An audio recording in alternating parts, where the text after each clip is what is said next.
stabilized. But I agree with Gautam's point. Had she not stuck to 4.8, the markets right now they're 200 down. They would have been 500 down. So I think to that extent, yes, I think it's important to stick to the fiscal glide path.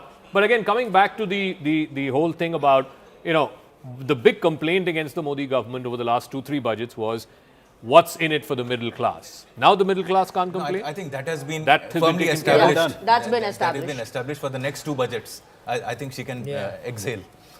There was- but these other parts, There the was growth- also interesting thing on your agri, and it was said kind of in the passing, where the Dhanna Dhanya Yojana, which is supposed to be a result of convergence of various agricultural schemes that exist. That's what she said, and it was said quietly in the passing when she announced. But that will be interesting to see whether this adds more or whether they are actually going to consolidate existing schemes and allocations and put it I here. also have a question on the new income tax bill that's going to be brought in next week.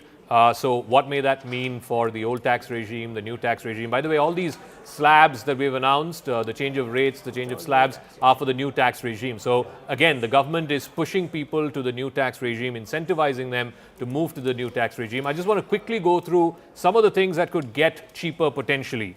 Cancer drugs, she did mention that in the budget speech. EV batteries, so that could lead to electric vehicles becoming cheaper.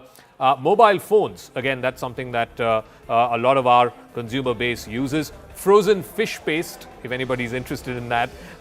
Leather products. Something that is expected to become costlier is flat screen TVs. So please don't move away from CNN News 18, but flat screen TVs are expected to be slightly more expensive. But I think, so when the new income tax bill is presented next week, are we then going to see an end or a timeline to an end to the old regime?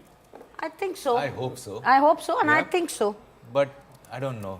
Some people are addicted to Deductions. Deductions. But I think Nirmala made an interesting point. If you actually now look at from these new slabs and new rates, even if you have a housing loan, even if you claim ATC deductions, you might end up paying more tax in the old regime than in the new regime. Oh, that's a calculation that needs to be done. I don't know if people will take the trouble.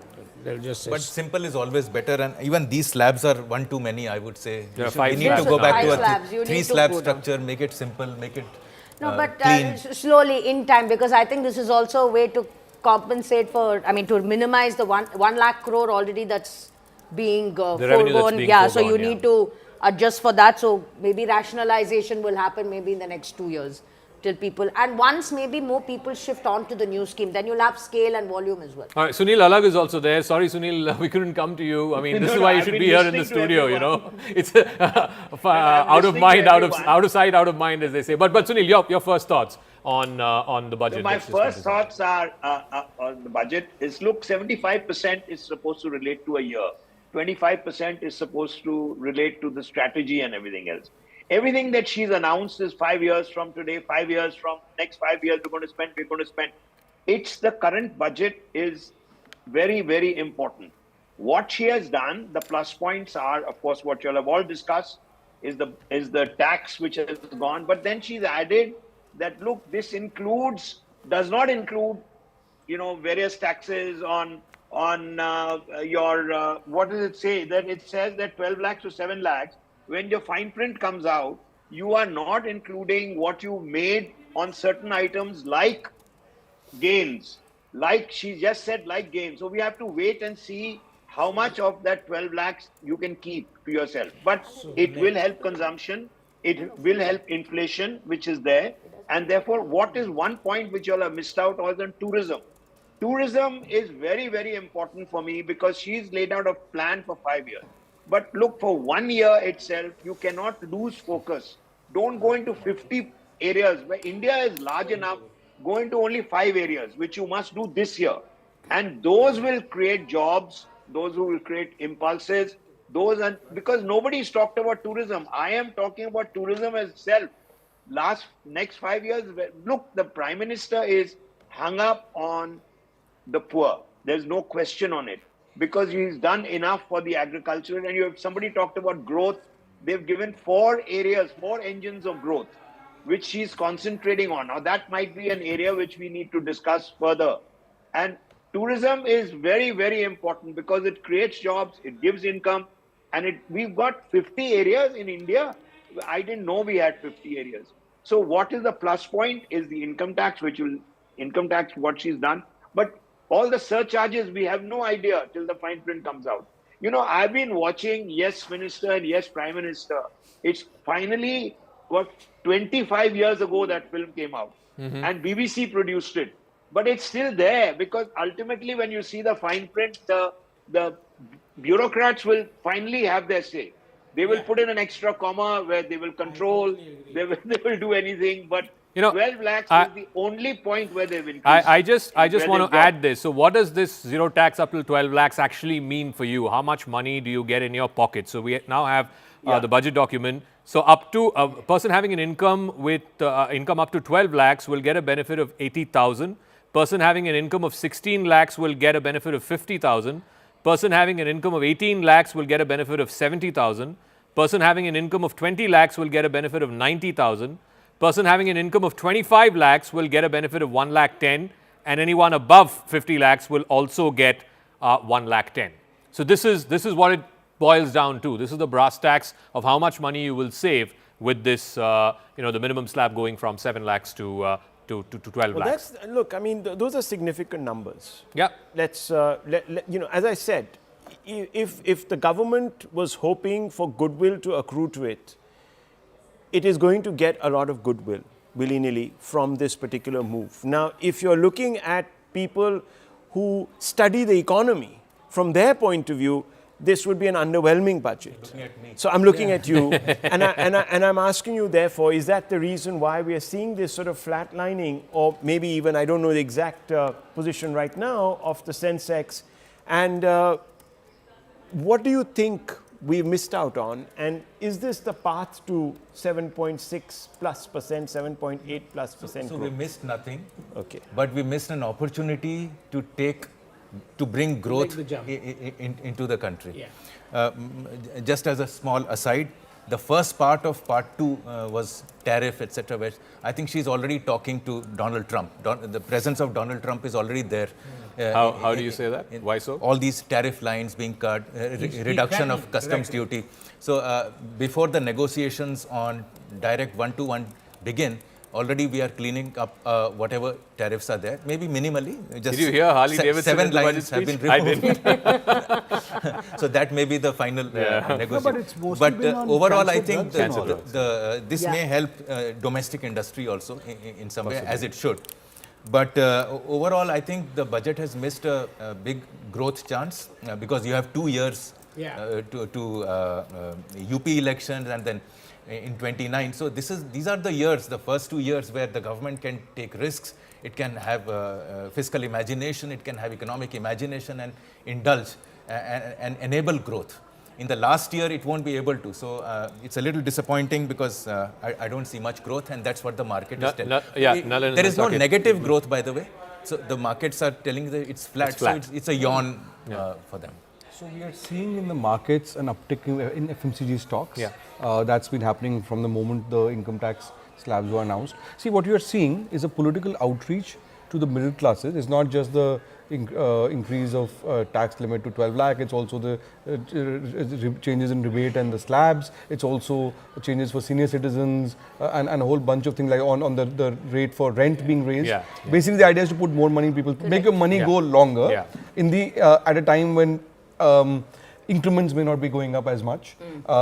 We've just had a festival season where growth was tepid in consumption. So consumption, this is good for consumption. That's why you're seeing changes in FMCG stocks. However, I agree with Gautam, in the wider macro sense, I think the government has decided to be more careful and conservative and has decided not to go for big bang reforms. So this is almost like a holding budget. It's almost like a, just hold the line and, get these guys off our back, which is middle class, and give them something. But, you're sort of saving your powder. Sakit, they're saving their powder for what? Exactly. That's a good question. I think, it's like holding a spot on a train, but if the train moves away, it doesn't really help us much. But I think the one point that Nalin also made, that outreach to the middle class, that 100,000 crores of urban challenge budget, which if you look at India, which is urbanizing at a fast rate, all these small cities coming up all over, if we can actually use that money to build up sewage systems, to build up municipal facilities, local education, that, well, politically it's a great move, but also just in terms of creation of a sustainable infrastructure, because the new cities otherwise are a shambles, right?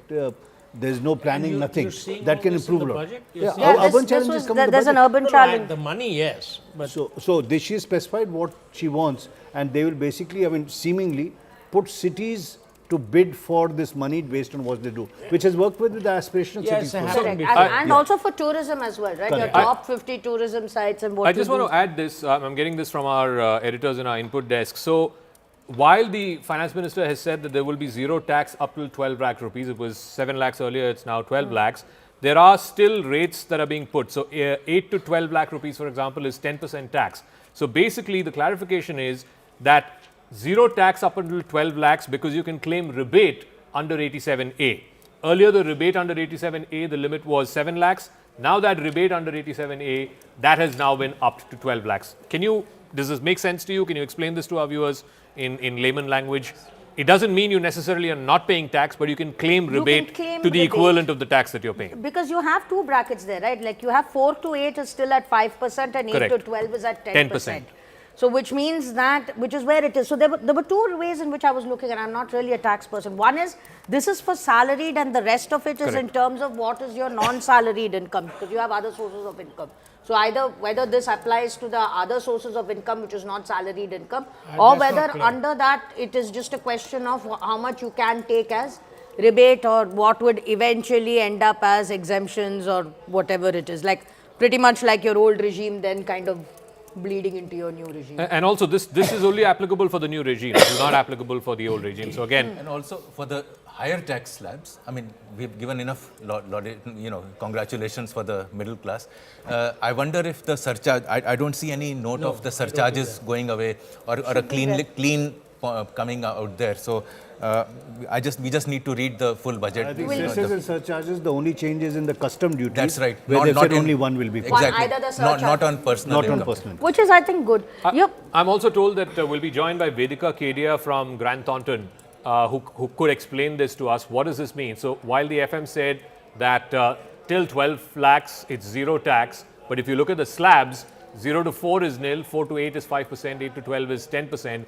What that means is whatever tax you're paying up till 12 lakhs, you can claim the exact same amount as a rebate. So net, you will pay zero tax to the government. So that's the clarification that's come in from. It's only a technicality. I mean, the fact is, the headline is that up till 12 lakhs, you are exempted. Now, the mechanism is obviously one that is enabling you to remain on the books as a taxpayer, because that allows for accountability and assessment, and also, of course, back of the envelope calculations on just how many people are paying tax in this country, etc., etc. But fundamentally, it is a bonanza, and it is something that middle class India is going to appreciate. And I can tell you that the mood might even be changing as quick as the next week, where there's going to be the first barometer really of whether there has been a connect on this on the ground. So I don't really anticipate that being a problem. I'm sort of more focusing right now, and of course we must get into this story because this is the one with direct connect to the public. viewers, yeah. But I really want to know the long-term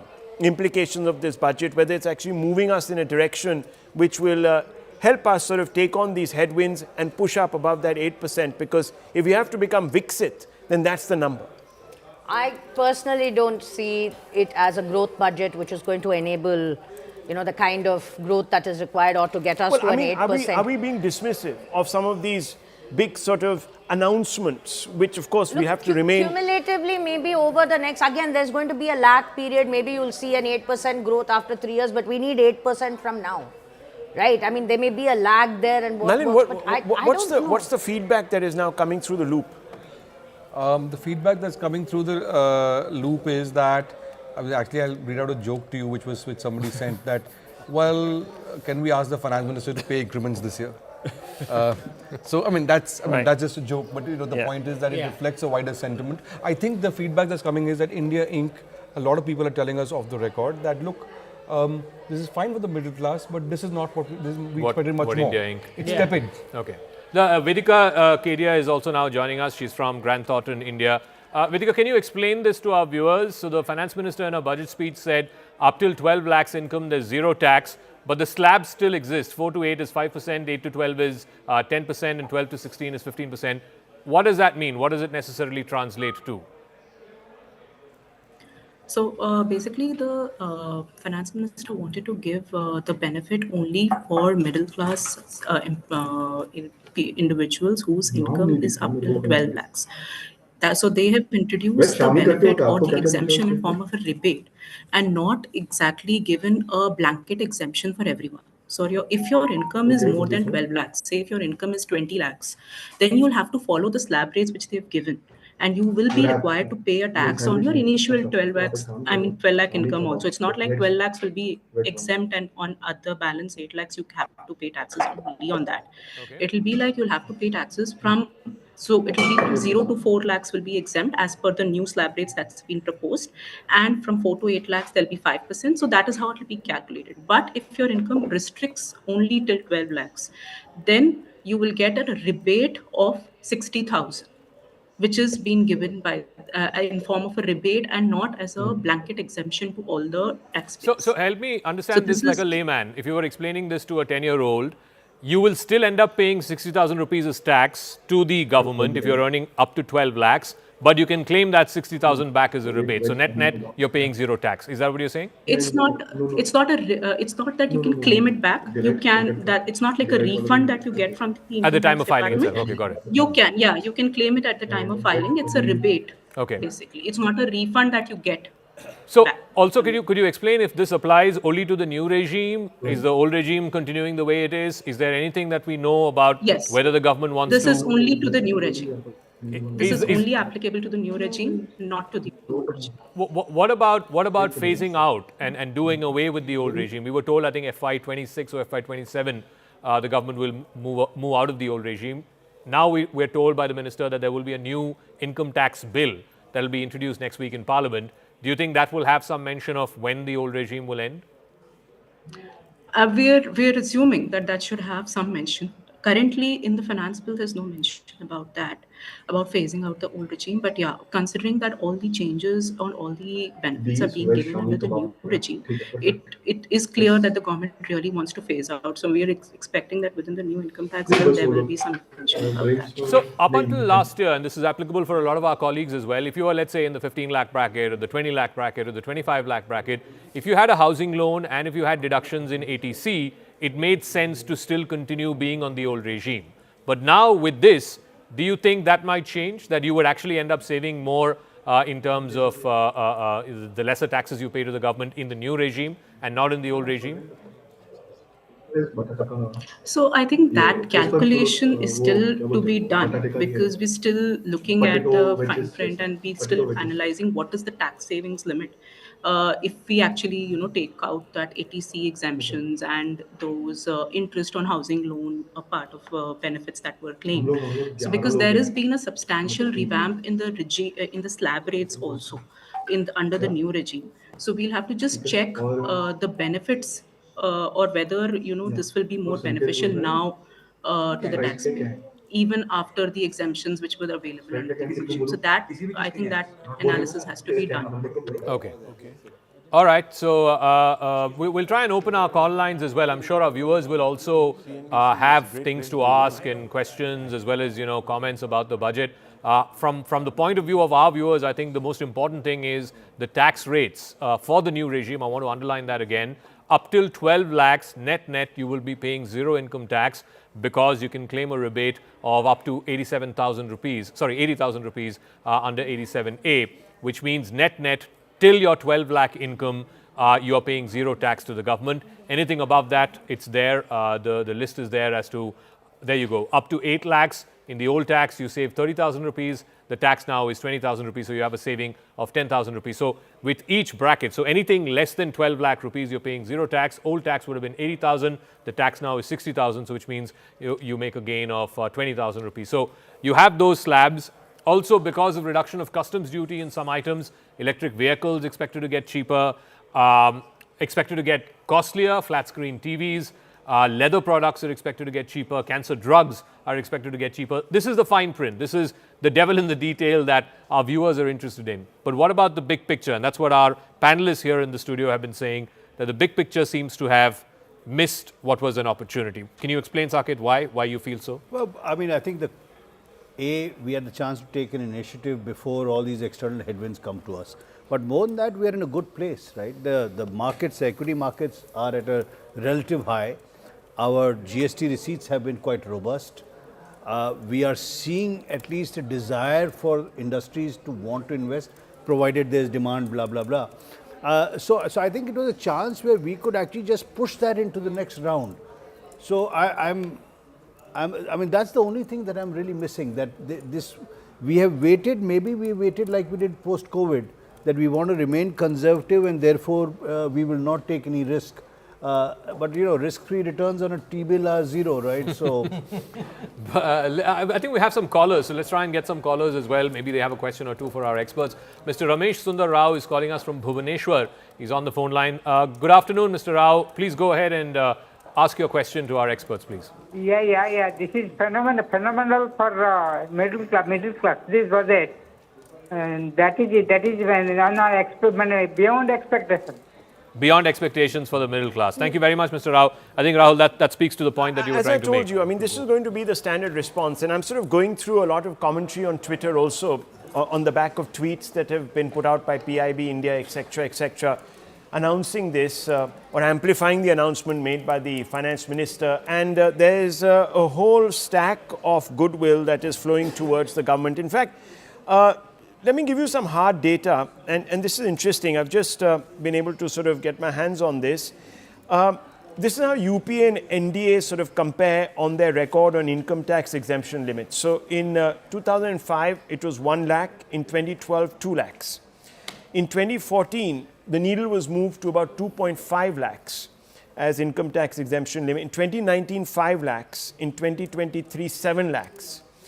And 2025, it's now 12 lakhs. So you can see that the common perception that Modi hasn't sort of done enough for the middle class is somewhere checked by this data. The graphic on screen. There you go. So that's what I'm saying. So if you really look at that, that shows that, look, he hasn't been quite as blindsided to middle class concerns as the narrative seems to sort of, suggest. Mr. Rakesh Nangia is also here. Mr. Nangia, what do you make of this announcement that up to 12 lakhs income, there's zero income tax? In any film, 7 lakhs, we never expected the government will increase from 7 to 12 at one go. I tell you why, there's a reason for that. How many people will go out of the tax net? If you see with the exemption that you claim for 7 lakhs, now you get it for 12 lakhs rupees. I can tell you more than 2 to 3 crores people will go out of the taxable. They may have to file a tax return, but there will be no revenue coming to the government because they'll get exemption 87A. So it's a blockbuster exemption, not expected, never be discussed in any quarters. We were all debating 7 to 9, 9 to 10. 10 was the upper limit actually, being a friendly budget like that. But 12 was not there. And I have a figure with me. There were 5 crore SSC who are filing a return till 5 lakhs. 5.25 crores SSC. They all go out of the net. See the drop in the number of taxable SSCs. Okay. And just to give you another analogy, if you go to the next level, there only 65% of the taxable SSC will go out of the net because of this exemption. You see, I've got a demographic actually. I've got a demographic of the do the maths on that. If it's 5.2 crore SSCs, let's assume that most of them are single taxpayer homes. Just do the math on that. Look at the number of people that actually benefit. That goes up to about 15 to 20 crores. People. That's a huge number. I have got the exact figure now with me. 5.25 crore returns were filed under 5 lakhs. They all go out of the net. See that? Then for 5 to 10 crore, 1.5 crores. And from 10 to 1 crore, there were 1 crore. So only 2.5 crore will survive. 2/3 of the people will go out of the net. Okay. So, the government always have been fighting in the past. We want more SSCs. We don't want to have 2% of the population. From 6.65, you have come down to 3 today. Okay, we've got a couple of callers. Let's see what their questions are. Mr. Saurabh Jorhat is calling. Sorry, Mr. Saurabh is calling us from Jorhat. Yes, Mr. Saurabh, go ahead. Okay, I want to know, is there any provision for the northeastern states in this current budget? Is there any? Sorry, say that again. Is there any? Is there any provision for the northeastern states For the in Northeast. current budget. Okay. All right. Thank you for your question. Prithvi is calling us from Guntur in Andhra Pradesh. Mr. Prithvi, go ahead. Yeah, I have an opinion that this new tax regime is not a big relief, as government charging indirect tax much than before, like popcorn tax. Okay. All right. Thank you very much. Again, this is a direct tax versus indirect tax thing that's been there. But of course, indirect tax is in the purview of the GST Council. But having said that, this whole thing about putting more money in the hands of the middle class, that was a big talking point ahead of the budget. You think the finance minister has delivered on that I think front? done more than that than anybody expected, anybody talked, any media talked, any quarter got. None of people talked about 12 lakhs rupees.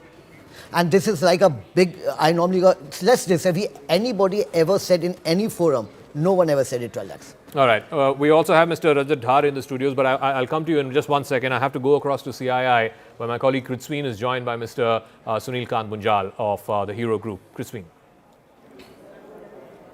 Oh yes, you've already given us the introduction, Zaka. But straight to Mr. Munjal. Mr. Munjal, you know, what's been the big takeaway for you? Everybody's talking about the 12 lakh for the middle class, so it's certainly a big boost, but that kept aside. So, if I look at this budget, and you can actually break it up into different components, and of course, you said, as you said, the important announcement for individuals for across the country is the big tax break. But it's also interesting that she covered a very wide spectrum, all the way from agriculture to research, to innovation, to deep tech, to clean tech manufacturing, to export support, to MSMEs, to the fund of funds for startups. But if I look at it from industry point of view, there were 3 or 4 very important announcements which came in there. One, of course, is the financial support, the guarantee support for small industry. In addition to that, the increasing the pace of M&A, setting up empowered group to look at all non-financial rules and regulations in the country. We've been talking about this for 20 plus years now. I think this is a very, very welcome step. Somehow it's missed most people's attention. I'm not hearing any noise about this.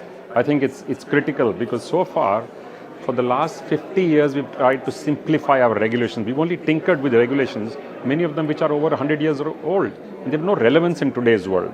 So doing this de novo, I think, is a fantastic move. Of course, we wait to see the direct tax proposal, which will come in the next few days. And from what she said, that also should be a welcome shift because she said they will be simpler, straightforward, easier to understand, easier to implement, and at least half the size of the current act that we have. I also like that we focused on things like nutrition. We focused on things like education, creating more capacity in the technical institutes, creating more capacity in the medical schools. So overall, a fund for a deep tech fund, I think overall as a nation, to help us equip ourselves better in a world which is very nervous. We don't know where it will go. Countries are pulling apart. With the new US administration making announcements of likely tariffs and likely new trade deals, we don't quite know where that is. So all the more reason that our focus on building our own capabilities should get top priority. And I think that's what she's done. The only thing which I found missing compared to the normal budgets was she did not announce a single number for the overall infra spend that the government will do. Of course, it's scattered in many different departments. So one will have to look at the details of the budget. And I haven't yet read the fine print. But overall, I would say a very comprehensive budget, and the lowering of tax should do one more thing which industry has been asking for a while now, is allow and encourage consumption in some manner. So with more liquidity in people's hands, you can do either more saving or more investment or more spend. And each of them actually does good. So as consumption goes up with the higher availability of liquidity, the need to build more capacity, therefore the private capex cycle should kick in, and therefore more job creation. Very interestingly, spoke of infrastructure because Mr. Chatterjee here just a short while ago went through the fine print and said that for a change there's no spending on that front. So that's something that everybody is going to read into very carefully. But the overall sentiment, Zaka, here at CII has been it's a positive, feel-good budget and has not left anyone disappointed. Back to you. All right, thanks very much, Kritsveen. I want to go across straight to Mr. Ajay Singh, Chairman and Managing Director of SpiceJet. Mr. Singh, top of the budget document for as far as aviation is concerned. So 2-3 things. Revision of the Udan scheme, which was highly beneficial over the last 10 years. There's talk about expanding the Patna airport. There's a new greenfield airport that's being proposed in, I think, Betia, if I'm not wrong. What are your first thoughts, particularly when it comes to the aviation field that the budget 2025 has? I think, the Udan scheme has been one of the most successful schemes of the NDA government over the last few years. The country has managed to add more than 80 new destinations that were before this, that were unconnected. And I think it was good to hear the Finance Minister mention the scheme in her budget speech. And the fact that the proposal is to add another 120 destinations through Udan, get in another 4 crore air passengers through Udan. I think incredible positive. Those are all big positives. In addition to that, she spoke about medical tourism. She spoke about religious tourism. The fact that they will take the 50 top tourism destinations in the country and develop those 50 tourism destinations in collaboration with the private sector and the state governments. I think those are all big positives. I think it's important that the Government of India is recognizing the contribution of air connectivity, of tourism, and I think all those are big positives for the tourism and the aviation sector. Well, Mr. Singh, just looking beyond the tourism and the aviation industry for just a few moments, this is Rahul Shivshankar. Good afternoon. The tax exemptions that have been now handed out by this government, which will benefit quite a few people, somebody has thrown up a number to say around 5 crore people. Will that also help boosting consumption, in your opinion? For sure. I think it's a big move. To move from 7 lakhs to 12 lakhs is a big move, and the sheer numbers of people impacted with this, clearly the idea is to put more money in the pockets of people and to boost consumer spending, and that should benefit all sectors, including the aviation and tourism sectors. So big positive. But one thing that was really interesting to me was her announcement that the income tax bill will be introduced next year, and the way this whole thing is going. Firstly, the fact that this bill was only announced in July of last year, and for them to be able to introduce it so soon is an incredible achievement. And I fully expect that this bill will be far smaller. And she said that it will be half the size of the previous bill. But not only will it be half the size of the previous bill, I expect that the bill will also be much simpler. And that should lead to significantly reduced complexity and litigation. I think one of the things that bedevils this country is the over-regulation. One of the things that's a big problem right now is this over-regulation and complexity and litigation that results from the complexity and regulation. So if we can reduce that, all steps that can be taken for that are welcome, and these look like they are big steps to rethink regulation, all of them in one shot through a committee. I hope that this committee does good work, and we are finally able to address this bugbear of over-regulation that bedevils this country at this time. But there seems to be optimism that all this can happen. All right, Mr. Singh, we'll leave it at that. Thank you very much for joining us with your thoughts and perspective on Ms. Nirmala Sitharaman's budget, the 8th consecutive budget that she's presented. Rajat is here in our studios. Rajat, you've been shaking your head. I think the markets are down. Why are we having, some optimism? You heard optimism from CII, optimism from Mr. Singh, but you and the markets don't seem to agree. Yeah, thanks. And why I'm shaking my head is that retailers finally have given a big thumbs down to Nirmala Sitharaman. I am from the money market. What I know and believe is the markets discounts everything. So they have hugely discounted what Nirmala Sitharaman today has come out on the table. So first point primarily is when they say ki middle class, where they are looking at middle class, where the middle class starts at. If you see just 2 days back, there was a huge debate going on LinkedIn. Somebody was saying the middle class starts at 1 crore or at 10 crore. So now here, when we say the retailer, if you just see the demographics of the retailers that are there, they are given a huge thumb down. Why I am saying this, when I left my home for the studio, we were plus 200 points up. When I got seated here and listened to these discussions over here, it is again mid-cap down by 800 points. Now, when we say that Viksit Bharat, you cannot have a Viksit Bharat by just doling out exemptions which are not even meeting the inflationary rate of increase in expenses, cost, inflation over the years, when around 30%, 35% of the middle class exposure goes to payment of the EMIs. And you are not negating that. Real estate itself has increased, residential properties have increased by around 21% CAGR over the last 3 years. So the property which was a 1 crore is now 2 crore and they are paying nearly double the EMIs, and that EMIs have not been addressed as a part of the exemption here. Okay, that's one particular way of looking at it. Let's go straight across to Amitabh Kant. Thank you for joining us in our studios, Mr. Kant, this afternoon. This is Rahul Shivshankar, with me Zaka Jacob. Very quickly, coming across to you, there are two aspects to this budget. The first, of course, is the immediate impact which is being felt by the middle class. I'd like you to sort of comment on that. Is that enough? Does it go far enough? Will it do what many people are hoping it will do, which is to boost consumption?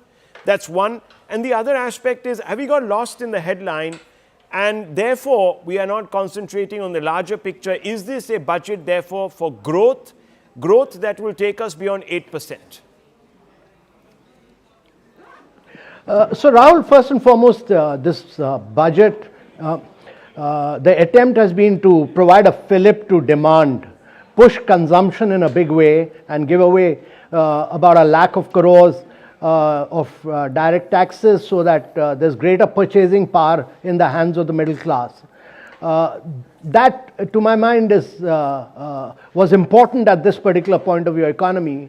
But if you look at the overall budget, it's been done in a responsible manner, because the budget also aims at a macroeconomic stability, the fiscal consolidation, because the RE fiscal deficit was about 4.8%, and it aims at about 4.4% for the coming year, which I think is being very, very fiscally responsible.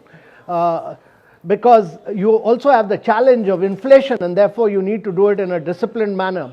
But the budget also has a very, very strong focus on labor-intensive sectors. This is the first time I've seen so much of emphasis on tourism, on textile, on footwear, on leather. So these are all labor-intensive sector.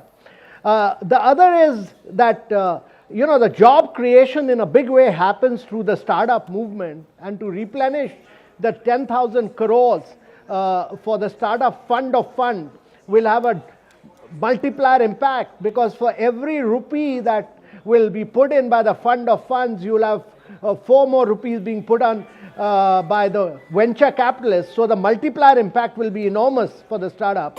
And then putting another 20,000 crore for innovation and saying that there will be a separate fund for deep tech, which requires a lot of patient capital. These are very good moves for young entrepreneurship, startups, etc. The other thing that's very important to say is that the credit guarantees for both MSMEs and startups have been pushed by the government of India. That is what you can do through the fiscal mechanism. And now, the last bit I would say is that the government's focus on regulatory reforms in a big way, because I've been a long-term believer in doing away with a lot of regulatory cholesterol. So this focus on saying that we'll scrap rules, regulation, procedures, 1 year time we'll do this, that to my mind is a very good move. And lastly, I would say making the focus emphasis on clean tech and nuclear energy are very good moves, because we import enormous amount of solar energy, solar equipments, we do that in electric vehicles, we do that for battery storage. To say that we are going to push for Make in India and all these areas will give you a lot of push towards Make in India. and opening up the insurance to 100% is also is a very progressive move to my mind, because the insurance penetration in India is still very, very low. So that should help you to take insurance to rural areas as well. Okay, Gautam Chikarmane with a question, but a quick follow-up. Are you disappointed that nothing was announced in this budget to tackle deregulation? Again, you've sort of mentioned that there's a one-year horizon, etc. Could it have been done now? And Gautam Chikarmane has a question for you too. Namaste, sir. You were the chair of the commission of which I was a member when we began this deregulatory work at NITI. In Jan Vishwas, 113 regulations were decriminalized. In this budget, Nirmala ji is saying that she will decriminalize, the Jan Vishwas 2.0 will decriminalize 100. When we look at the totality of things, which is 26,134 imprisonment clauses, it seems to be hardly a flake on the tip of the iceberg. Do you still feel this is an important reform? No, Gautam, most of them relate to the labor acts. And the labor acts are being, you are aware of the reforms which are being carried out on the labor side, and that we should push separately, because I think out of this 26,000, about 17 to 18,000 relate to the vast number of labor laws, which have already been put together in the four acts, and once those are notified, a lot of this decriminalization will take place. So I think pushing both the labor laws reforms and the Jan Vishwas Bill 2, and also pushing the states and saying that if you carry out reforms, we'll fund you through this 1.5 lakh crore fund for the states. These are very good. These are very progressive moves to my mind. No, is this... Sorry, no, go ahead. Zaka here. I had a question. Basically, look, the elephant in the room is the trade protectionism that's going to be unleashed now with Mr. Trump. He's talking about Canada, China, Mexico, India also. What does this budget do to address that concern? Zaka, important thing is that globalization is getting impacted. Trade is getting impacted. Important thing is to strengthen your domestic economy. Important thing is to ensure that you are able to build domestic demand. That is what the budget does. Important thing is to make yourself easy and simple. Important thing is to push your own infrastructure. Important thing is to push your own manufacturing, become more and more competitive. That, to my mind, is really the key to handle any kind of tariff wars which will come in due course. Make yourself domestically so smart and so good by making yourself competitive, and that competitiveness will come from just being totally free of regulatory cholesterol. Just coming back to the point, because I think that got lost somewhere. Is this a budget for an 8% growth story, 8% plus growth story? So I think on the finance minister has done a very good job in terms of the fiscal policy. There is the other bit of the monetary policy, because I'm a great believer that credit flow to the private sector must be enhanced. India's private credit to GDP ratio is very low at 50%. In United States, it's 220%. It's Korea, it's 180%. So greater flow of credit to the private sector in a systematic, orderly manner needs to improve. The balance sheets of banks have never been so good. The balance sheet of the private sector has never been so good.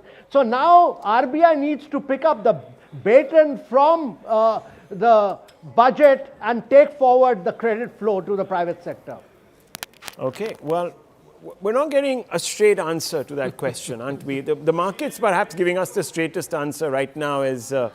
Thank you very much, Mr. Kant. Thank you so much for joining us. Thank you. Stats to corroborate that. Yeah, okay. Stats to corroborate for that. example, like Amitabh sir told that he didn't clarify that we are actually heading to 8, but we won't be. Why? When you're talking about competing on the global scale and becoming dominant, we have companies coming out of China preferring Vietnam and Thailand. Vietnam has a corporate tax rate of around 20%. Thailand has 23%. How can you compete when they are even being in this industries which are very competitive to India? No, but our corporate tax rate is 22%. No. In certain cases like forex, foreign expenses होते हैं, taxes लगते हैं on startups, वहाँ पे उन्हें domestic investors के लिए exempt किया है, लेकिन जो foreign investors हैं उनके लिए तो taxable है। Exemption नहीं है, हाँ, तो वो वहाँ पे आ जाता है। And then second thing would be in terms of the corporate tax rates, in terms of certain allied industries, that has to be factored in. Okay. It has not been factored in. We'll take a break at this point. When we come back, we'll open it up again to our panelists. You can call us as well. The number is flashing on your screen in case you have a question on the new tax rates and slabs that the Finance Minister has announced. The big headline, of course, is zero tax up to 12 lakh rupees. The full import of that we'll try and make sense of right on the other side of this quick break. Keep it right here. And in case you want an ad-free experience, go to our YouTube. It's at CNN News 18, our YouTube channel. See you around in just a moment on the other side.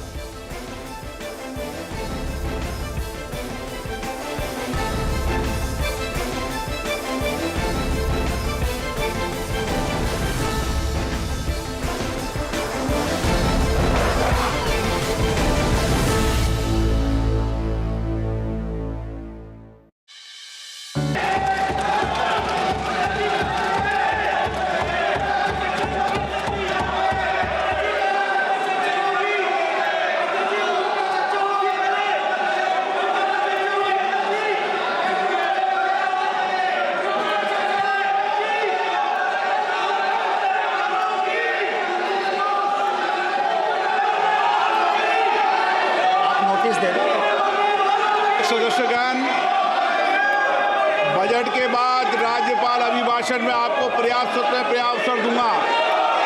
मेरा आपसे निवेदन है, नहीं माननीय अखिलेश जी, आपने संसद की मर्यादा को आप बना के रखें।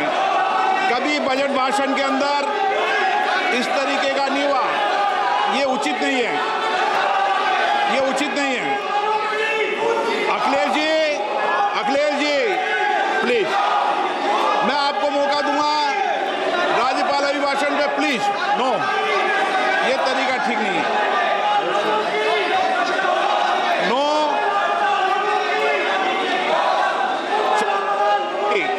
राज्यपाल अभिभाषण पे चर्चा होगी। नो तरीका। Honorable Speaker, I present the budget for 25-26. This budget continues our government's efforts to A. Accelerate growth, B. Secure inclusive development, C. Invigorate private sector investments, D. Uplift household sentiments, and E. Enhance spending power of India's rising middle class.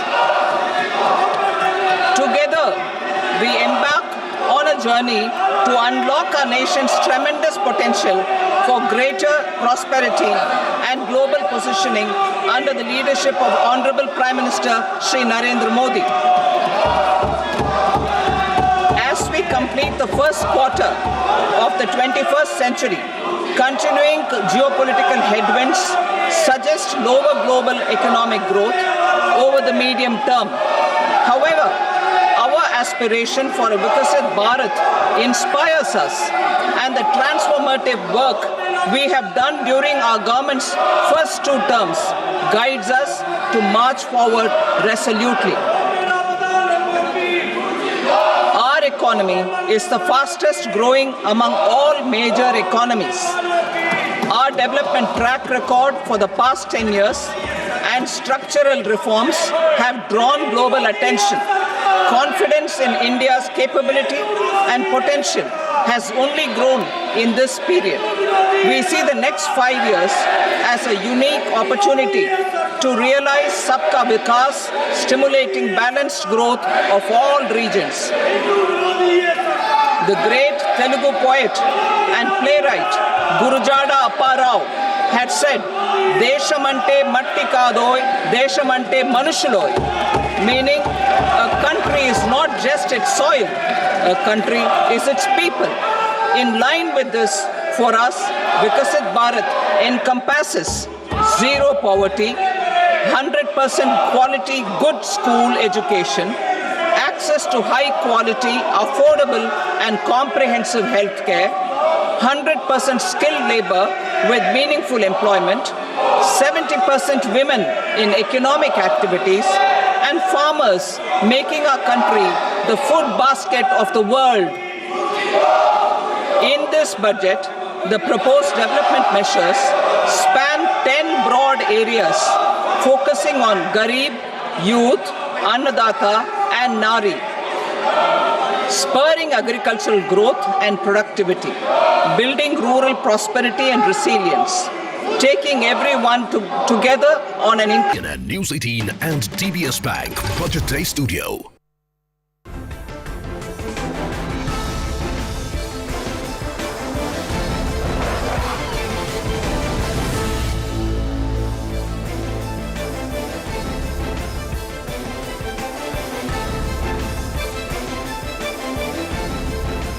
Good afternoon. Hello, everyone. Today we are coming to you live from the CNN News 18 DBS Bank Budget Day studio. We had the Finance Minister just a short while ago present the budget. It's her 8th consecutive budget that she's presented. There's a lot that has come to the fore for the middle class. There's a lot that's come to the fore for Bihar. But is this enough to spur growth? Is this enough to ensure that we are on the right track as far as taking the economy out of its ongoing slump? That's something that we are going to be decoding here. Our guests continue to be with us on this broadcast. But the most important bit that every viewer, at least tuned into our broadcast, wants to know is how does this make a difference to my life? Because there is a lot of change that has come to the fore to the tax slabs. But there is now an old regime. There's a new regime. There is some changes to a newer regime, so to say, but there could be the Income Tax Act that comes to the fore next week. Will that bring in changes? Will that scrap the old regime altogether? That's a question that many are asking as well. So let me open this up to the guests that we have here. Rakesh Nangia, economist and CA, is with us on this broadcast. Rajadhar, director at Indian Investor Federation. Anuj Bali, tax expert. Gautam Chikarmani is with us on this broadcast as well. Ms. Sandarajan is with us too. Anuj Bali, before I bring in the discussion back to the studio, because then it would get difficult to come back to you, so let me get you in first. As far as the tax regime is concerned, there's still a lot of confusion as to whether you should be a part of the old one or the new one. That's really what most people want to know. What do I pick? Which regime do I pick? What is more beneficial for me? Well, if you really see how this has been going since the past 2 years, so the government, I feel that the thought of the government is that they ultimately want to shift from the old scheme to the new scheme only. But I think for the past 2 years, what they've done is they've given you the option to choose between an old scheme and the new scheme. Now, I feel that this is a very data-driven government, and they would have data to see how many taxpayers are wanting to pay tax in the new scheme. As per my experience, as per the experience of our firm, we feel that more than 90% of the taxpayers have actually opted for the new scheme, which means that new scheme is ultimately going to be the final scheme. This is what I feel. This is what I can gauge from the speech that our Honorable Finance Minister gave today. She also tried to highlight the tax benefit that you get as an income earner of 12 lakhs or 12,75,000, where earlier you were paying about, say, 80,000 to a lakh of rupees in taxes. Now you don't have to pay any taxes there. So that's the amount of money that you save in taxes. So essentially, I feel that, the old scheme is going to ultimately phase out and the new scheme is going to take its own course, and that's going to be the final one. That's what I feel. And could that phasing out happen sometime next week? Because that's when we are perhaps going to be seeing the centre bring in the new act, the bill that's going to be tabled in the budget session of Parliament. That's something that is being discussed as well, because a lot of hints have been dropped until now, but no clarity on when the old regime would actually be phased out. Before I get the discussion back here within the studios, let's listen into what the Finance Minister had to say. Personal income tax reforms with special focus on middle class. Democracy, demography, and demand are the key support pillars in our journey towards Vikasit Bharat. The middle class provides strength for India's growth. This government, under the leadership of Prime Minister Modi, has always believed in the admirable energy and ability of the middle class in nation building. In recognition of their contribution,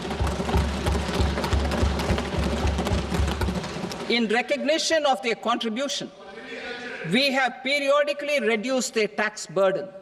Right after 2014, the nil tax slab was raised to 2.5 lakhs of rupees, which was further raised to 5 lakh rupees in 2019 and to 7 lakh rupees in 2023. This is reflective of our government's trust on the middle class taxpayers. I am now happy to announce that there will be no income tax payable up to income of 12 lakh rupees. To taxpayers up to 12 lakh of income, other than special rate income such as capital gains, tax rebate is being provided in addition to the benefit due to slab rate reduction in such a manner that there is no tax payable by them. Nirmala Sitharaman, let me get you in, because the idea, of course, by doing this is to ensure that there's more money in the pockets, there's more money in your hands to spend it, to spur consumption. But is that enough to try and get us out of the slump that we seem to be in? No, I don't think this is enough. I think this will add certain amount of impetus, certainly, and I think it's a great break for the middle class, and something that the middle class has been asking for a lot. But if you ask me if this is going to take us to an 8% growth rate, I don't see anything in the budget that will take us to a 8% growth rate. True that there are small nuggets here and there which are great, especially what's being done for tourism is fantastic. There's a focus, whether in terms of developing your, the smart city equivalent, the urban challenge that is there, and the fund that is created, also excellent if it's been implemented well. The fact that credit guarantee for MSMEs has gone up is also fantastic. The duty structure adjustment, all of that works. But none of it is, I think, big enough to actually drive our growth rate to what it needs to be, given the kind of employment we need to create, given the kind of targets we've set for ourselves, and given what we deserve to be at. So I think the budget misses a very big, whether it's a wait and watch, but the question is, what really are we waiting for in order to make that push? Gautam Chikkarmani, do you concur? Do you think that more could have been done? Was there elbow room for more to be done? Yeah, there was. But I disagree with your framing of the question. We are not in a slump. Sure. We have just slowed down a bit Sure. from 7.5 to 5. Sure. So we are still the world's fastest growing economy. Although earlier we were growing faster by 2 percentage points, now we are growing by 1 or 2 basis points. That's the only difference. But otherwise, we are okay. Is it adequate? Does this match the potential? Absolutely not. We should have done more. The budget could have done more. And I'm not saying the stock market is the only indicator, but all the indices, sectoral indices are down except 3, which is FMCG. FMCG, yeah. For instance, companies like ITC, Colgate, Britannia, consumer durables, which is like Crompton Greaves, Whirlpool, and realty, which is Shobha, Lodha, DLF. So I think this money in the hands of the people, which is about 80,000 for up to 12 lakh, 12 lakhs, then yes. 70,000 next, then 1.1 lakh after that, which broadly comes out to about 6,600 to 9,000 rupees per month, will get consumed or that's what the market expectation is in these industries. But the kind of growth that India needs, the kind of imagination that India deserves, is not visible in the budget. It was visible in her earlier budgets. So the fact that lack of visibility in this budget is disappointing, although budget is not the place where you do non-budgetary stuff. You just make these announcements. So since those announcements are missing, I can only hope that they come at a subsequent, in some other policy decisions. But so far as this goes, the middle class, it's excellent. It is unbelievable, actually. It is beyond expectations. So that part is very good. And that comes along after many budgets where the middle class was left wanting. That's right. That's right. So I think full credit to Nirmala Sitharaman ji on reducing taxes for the middle class. But other than that, it's a business as usual kind of a budget. I wouldn't say it's a bad budget. It could have been a better budget. That would be my only... So there was room to do more. We have some callers that are joining us on this broadcast as well. But before I get them in, Nainal Kidwai, ex-president of FICCI, also joins us here. Thank you so much for speaking with us here on CNN News 18. Your first impressions of the budget, ma'am?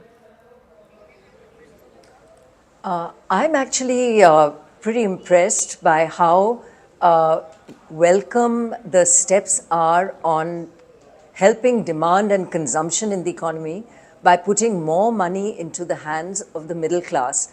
This was quite a big demand on the part of industry as well, because unless we can get demand and consumption up, private sector investment doesn't go up. And I think this has actually been very significant in that it's not just tinkering at the margin, but actually increasing the levels quite significantly. So big plus there.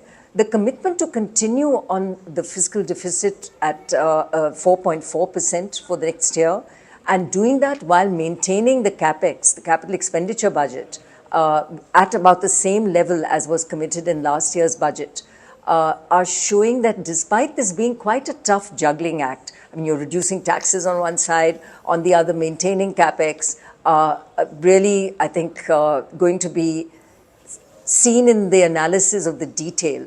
There's a big focus on employment generation, as we were also expecting, particularly industries like footwear, toys, medical tourism, big employment generators. So these got mentioned, and absolutely the right areas to focus on. Again, we have to see how these translate into encouraging these sectors.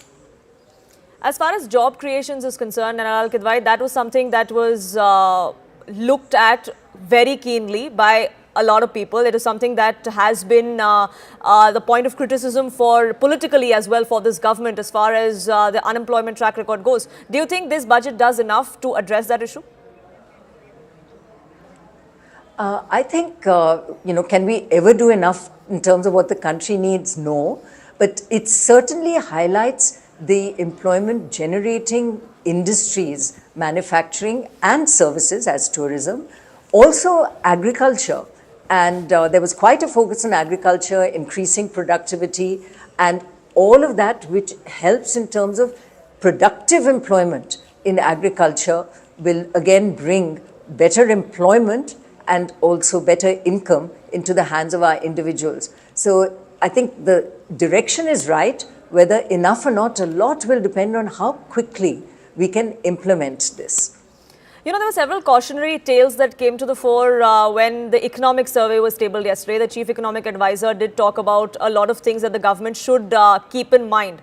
Is that something that the finance minister has kept in mind? I think if you look at the overriding messages on regulation, ease of compliance on regulation, removing decriminalization to the extent possible, all of this saw reiteration and mention in the budget.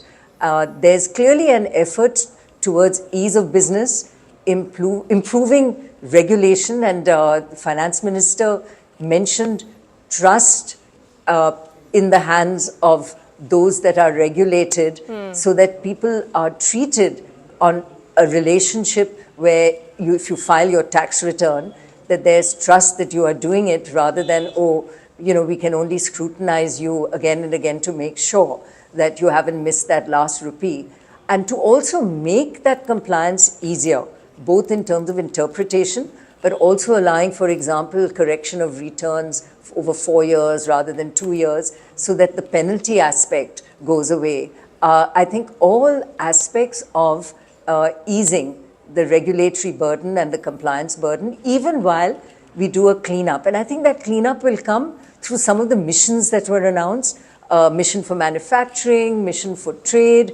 The idea of these would absolutely be to enable ease of doing business and also improving the regulatory frameworks, which saw so much mention in the economic survey. Job creation was a big one in the survey, and I think that sees a lot of resonance through the budget as well. Nirmala Sitharaman, thank you so much for speaking with us here on CNN News 18. We have our viewers calling in as well. Several questions remain as far as the tax regime goes. Aparna from Jamshedpur is with us on this broadcast. Aparna, you have a query? Do you have an opinion about what the finance minister announced? Aparna? We'll try and get you more voices, but Malini from Chennai is with us as well. Go ahead. Morning to everyone in the panel. My first question is regarding the Aam Aadmi Care, that is the income tax slab. Normally, even domestic people are earning, even domestic servants are earning 1 lakh per month. That has been kept in mind by the Honorable Finance Minister, and the income tax slab has been fixed to a great level. It's a welcome sign. It is for the Aam Aadmi up to a middle class, upper middle class are being taken care of very well, one thing. Number two is focus on employment. Now the bigger erection is on the corner, much focus is on the bigger development. That is also a welcome sign. Apart from that, Northeast has been again taken care of. That is the tribal area which has been given input, like the, opposition is cornering the government, they were only the high people or the rich. It has shown, it has proved that it is for the common and also upper middle class tribals, and so welcome. The Modi government is doing extremely well, and welcome the budget, and also hats off Modi ji and the Finance Minister. Thank you. Thank you so much for calling in. Let's bring it back to our studios. And Rajat, I want to ask you this, as far as the Aam Aadmi is concerned, that one salaried class taxpayer seems to be placated. Is there investor confidence as well with this budget? Frankly speaking, investor confidence is not there with the budget, because it is, I would say it is a little too late, because primary aspect that I still say and reiterate that has not been covered is two aspects. First, on the home loan interest that is being paid out, because the property prices have technically doubled in year or a 2-year period, and 30% of the outflow happens to the home loan EMIs. That has not been addressed. When you're talking about health and life insurance GST, that has not been addressed. Why I am saying this? Normally countries, whether you talk about developed or even the other, the aspirational value is that state should take care of its residents. Now here in India we know that, and we understand that we are still developing and we need growth. So therefore there is a large chunk of middle class who are taking policies for themselves, for their own parents, and taking that to cover their risk. And let me say it in a harsh way, yes, I think that is a way of making money out of insurance policies that we do pay as and it was not that key in last 2 months it has come. The demand had been there for the last 6 months. Key, at least please on the GST that has been paid, take care of that. Yesterday the news has come, if I am not wrong, Tata Motors in their electrical vehicle segment had become profitable as an entity without PLI being accounted for. PLI schemes aati hai EV segment mein, and that has become, and many people are jumping and taking EV. But in EVs, they also need an exemption into the GST factor. That has not been taken into consideration. Secondly, when you're talking about the blocked working capital refunds that has happened into the scooters or the EV vehicles, that has not been taken into consideration. When we talk about Indian people, they are not getting salary increments because manufacturing itself has fallen by around 6.4%. When the manufacturing is not increasing, you are saying that, okay, for the Indian investors, we are taking angel tax zero kar diya, lekin foreign investors hai, unko hum tax karenge. What do you want to say? That you want to profit out of the foreign investors? Either you have a technology, you don't have a technology. Either you have a manufacturing capital, IQ capital of China, you don't have that. What leverage Indian Inc. has? That is the foreign capital that would come. So now they have 10 different options today to go, and Trump has already told BRICS that if you are using A, B and C currency to settle the trades, I will again pump in 10% more tax on that. So in all these modalities, when you want to say, okay, come and build in India, then what from the corporates is an equitable base? No, it is not an equitable base. So from the residents also we have fallen as if we have been failed by the government on this budget, because we are expecting at least on the home loan, at least on the GST on the premiums, and at least on the car. Everybody takes a car, and people are going for EVs for that matter. Although I don't personally, if you ask me, I don't believe EVs are actually that non-pollutant when we say carbon emissions at a global level. But yes, even when they are joining the government's initiatives, the GST exemptions would have been expected across a spectrum of things. But speaking of Trump and tariffs, before I get to in, I want to get in Mr. Nangia as well. A lot of people do believe that there is some hints in this budget that do somewhere address what could be forthcoming. That was something that there were warning signs of in the economic survey as well. Do you think that if there are tariffs that are imposed on India, this budget tries to do something to offset those? See, first of all, there was a hint even as close as today morning, even yesterday, that their government is going to do something for the middle sector. There was a clear hint actually. And they don't need to be specific, underlying meaning was very clear.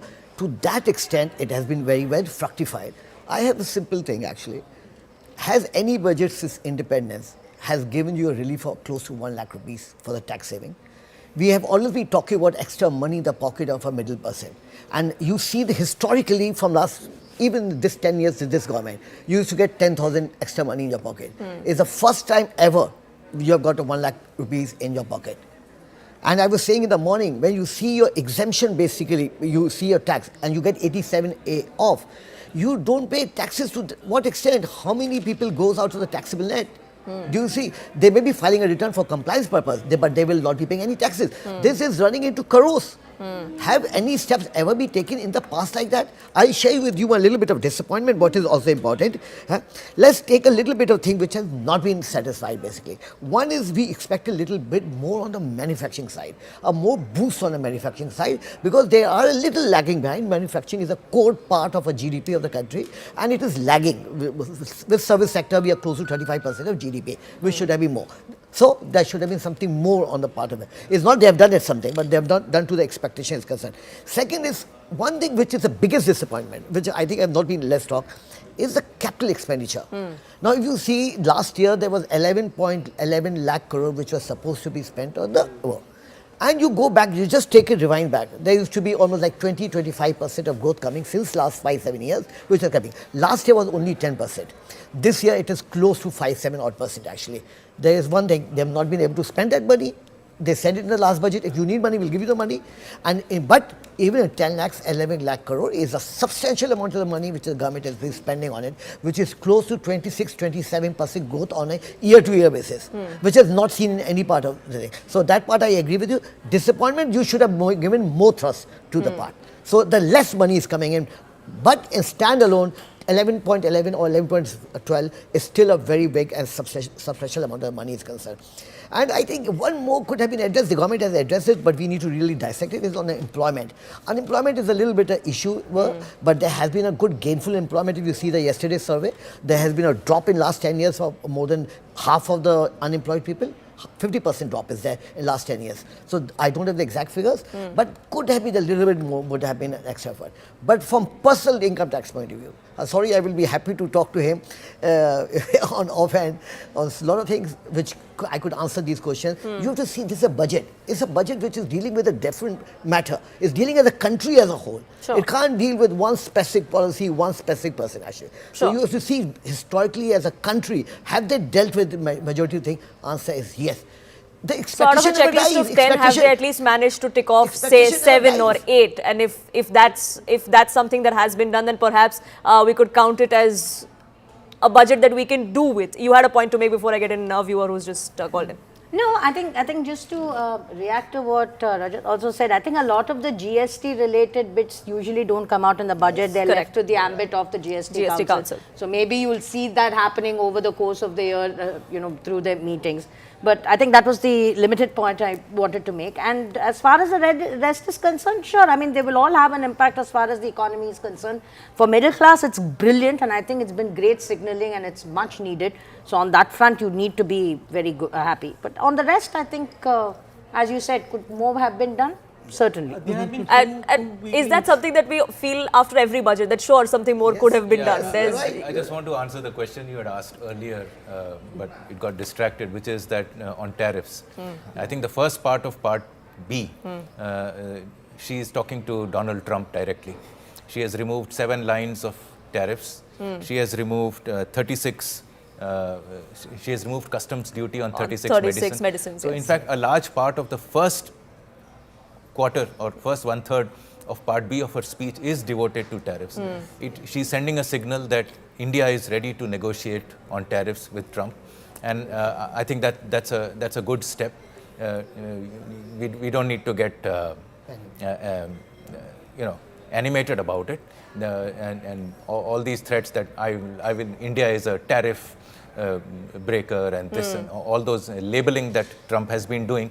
She's addressing it, and I think it's smart addressing, and yet she has left scope for negotiations which will soon follow, maybe on automobiles or some other. And the timing was important because we have the Prime Minister going to the United States in a few weeks from now to meet Donald Trump. So the signaling was important to be done as far as the budget goes. This is technique is only for people like us who will get all this, but when you step back from the budget for a large number of people, I completely agree with him.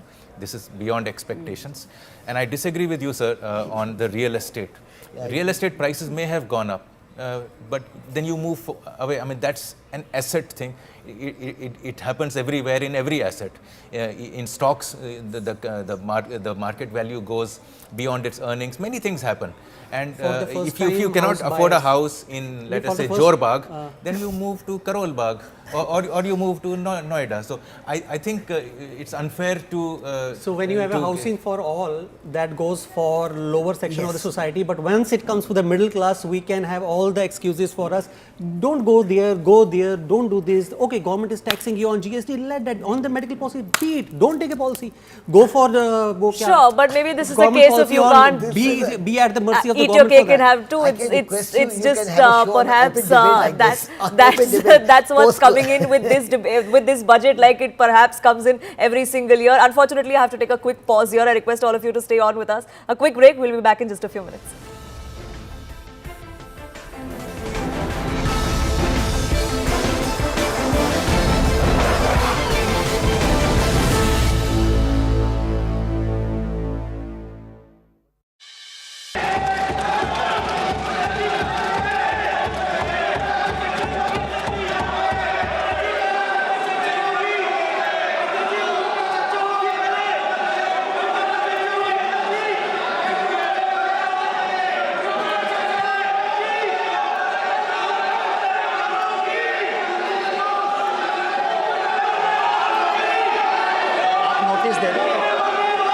सदस्यगण, budget के बाद राज्यपाल अभिभाषण में आपको पर्याप्त दूंगा। मेरा आपसे निवेदन है, नहीं माननीय अखिलेश जी, आपने संसद की मर्यादा को आप बना के रखे हैं। कभी बजट भाषण के अंदर इस तरीके का नहीं हुआ, ये उचित नहीं है, ये उचित नहीं है। अखिलेश जी प्लीज, मैं आपको मौका दूंगा राज्यपाल अभिभाषण पे, प्लीज। नो, ये तरीका ठीक नहीं है।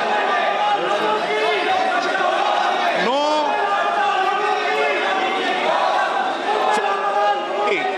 राज्यपाल अभिभाषण पे चर्चा होगी। नो तरीका।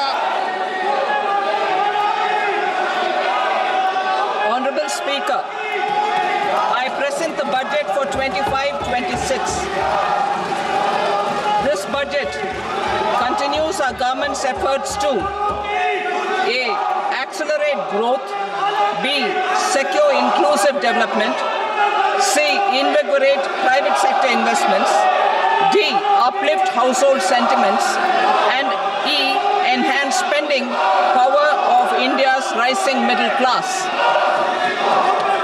Together, we embark on a journey to unlock our nation's tremendous potential for greater prosperity and global positioning under the leadership of Honorable Prime Minister Shri Narendra Modi. As we complete the first quarter of the 21st century, continuing geopolitical headwinds suggest lower global economic growth over the medium term. However, our aspiration for a Vikasit Bharat inspires us, and the transformative work we have done during our government's first 2 terms guides us to march forward resolutely.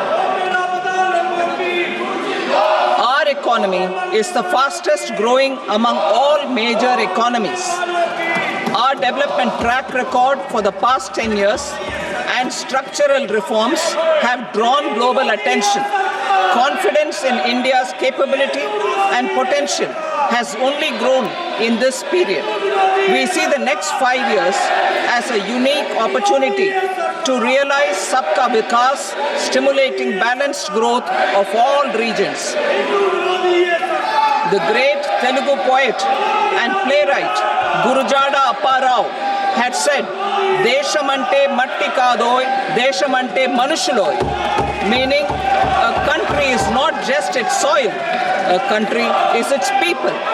In line with this, for us, Vikasit Bharat encompasses zero poverty, 100% quality good school education, access to high quality, affordable and comprehensive health care, 100% skilled labor with meaningful employment, 70% women in economic activities, and farmers making our country the food basket of the world.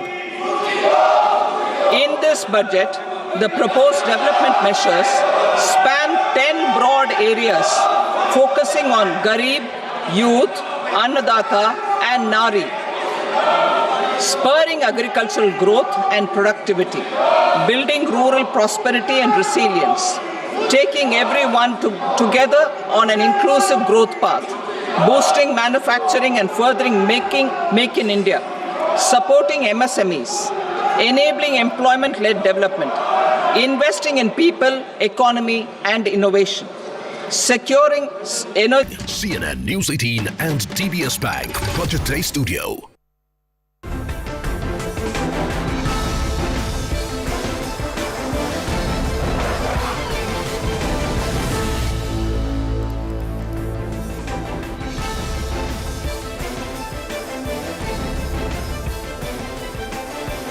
Good afternoon, hello and welcome. You're watching our special coverage on Budget Day. We're coming to you live from the CNN News 18 DBS Bank Budget Day studio. Finance Minister Nirmala Sitharaman just a short while ago presented Union Budget 2025. It's her 8th consecutive budget and it comes with a huge boost, especially for the middle class. As an income tax payment exemption up to 12 lakh rupees, a bonanza that many would say for the salary taxpayer.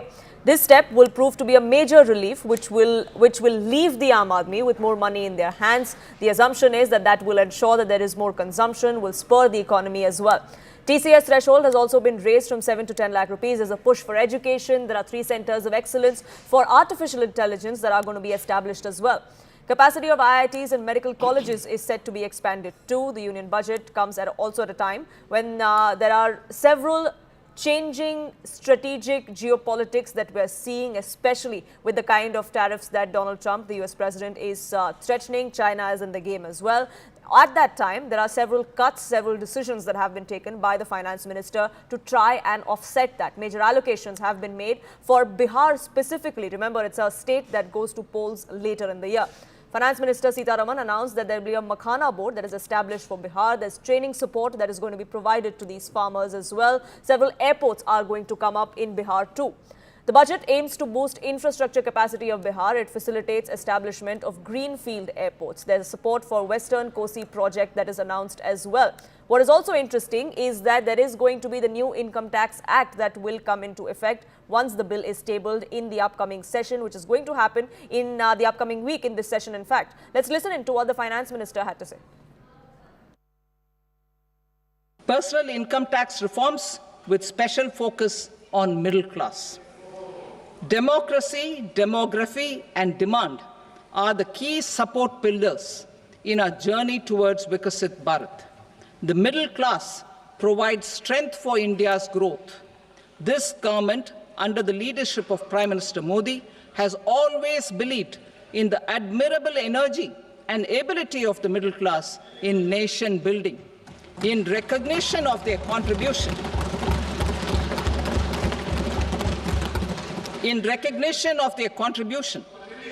we have periodically reduced their tax burden. Right after 2014, the nil tax slab was raised to 2.5 lakhs of rupees, which was further raised to 5 lakh rupees in 2019 and to 7 lakh rupees in 2023. This is reflective of our government's trust on the middle class taxpayers. I am now happy to announce that there will be no income tax payable up to income of 12 lakh rupees. Let's open this up. Kailash Adhikari, MD Governance Now, is with us on this broadcast. Rajat Chopra, founder and CEO of Bankers Club, is with me here in the studio as well. And we are also taking your calls live on this broadcast. The numbers are flashing at the bottom of your screens because the salaried taxpayer has got a major relief today. But there are still some questions that remain as to what's beneficial, which regime to pick, how much exemption are you going to get based on which regime. Is the old regime going away altogether? All of those questions will be answered here. At least we'll try to do so if you call in with your views, with your questions on this broadcast. But let me ask Rajat Chopra first this. Your first impressions of the budget. Do you think this is a good budget? I think it's clearly a common man budget. It's clearly a common man budget where, you know, the emphasis have been in terms of increasing their purchasing power, consumption by reducing the slabs to that so that they can make more money in their hand. But at the same time, I would say that once the common man budget, it's clearly a Viksit Bharat budget, it's clearly a MSME focused budget, it's clearly a sectoral focused budget, but a lot depends, Poonam, now on the execution of this. You know, while we have good schemes at the center level, how they percolate to the down in terms of the real money in the hand with the MSMEs or the common man, I think that will make a large difference. And I think it's time for us. I think in last 10 years, government has set the stage for the country to be at the global forum. But eventually, what will take this to a next level is how these beautiful schemes are benefiting the real MSME, are benefiting the real common man. Saving ₹1 lakh under this new regime definitely helps them. But at the same time, how MSMEs are progressing, the 7 crore MSMEs are progressing in terms of the ease of business, in terms of the ease of availability of capital at the right ROI, I think that will make a real difference, because if they are not able to prosper, the prices will never come down. The money that I am saving as a common man will not be a very kind of meaningful money which in my you perhaps hand. won't save at all. All of that Correct, that you have correct. extra money in your hand would end You'll up never save getting that. spent. It's all correlated. It's all a vicious Correct. circle. Correct. And You before I get in Kailash Adhikari as well, I'm just tossing across to CII where my colleague Christine Walia joins us.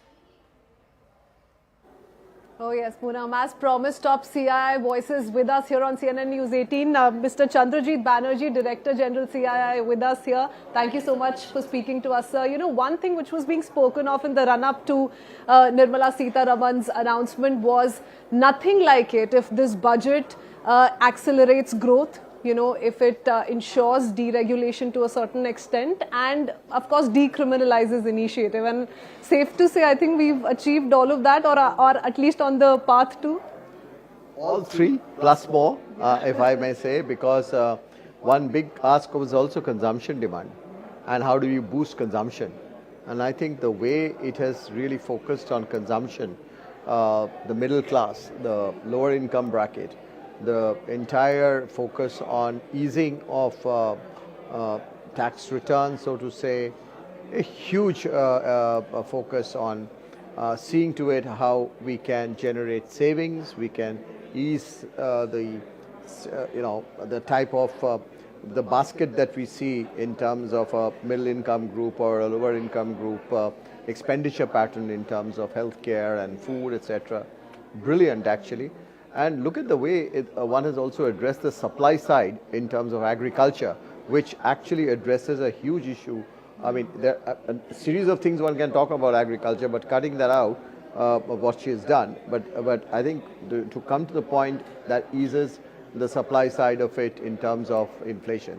So brilliant. And also the way one sees the investment drivers. So I add 3 more to what you said. We have 6 already and counting. Yes. But Mr. Banerjee, you know, speaking of growth, there was so much being spoken of whether or not we will see a huge change in personal tax, announcements related to personal tax, and perhaps something that has far exceeded all our expectations. So that certainly is a big boost for the middle class. But that said, there's lots been spoken of as far as initiatives towards ease of business, MSMEs. So, you know, a lot of good news coming in for the young entrepreneurs as well. How do you evaluate that, and could more have been done? Yeah, so, you know, one of the things, I mean, here also, if you really look at one that, what comes first to my mind is the word trust. The trust on business, and I think that's a big thing. Janavas Biswas That's bill. what the FM said, trust first, scrutinize later, when she was speaking in the context of, So that's a very big booster as far as the small, mid-sized companies are concerned, even large companies, of course. The second area is, if you see the type of sectors that one has covered in terms of, ease of doing business, more of decriminalization. That again shows that the government is willing to do more in terms of making it easier to do business. It is also talked about an indexing of states in terms of which is friendlier in terms of investment destination. And it is also mentioned about that it will look at this entire gamut of regulatory framework and how to ease it. So a huge element of letting not just large but mid-size and small businesses come in.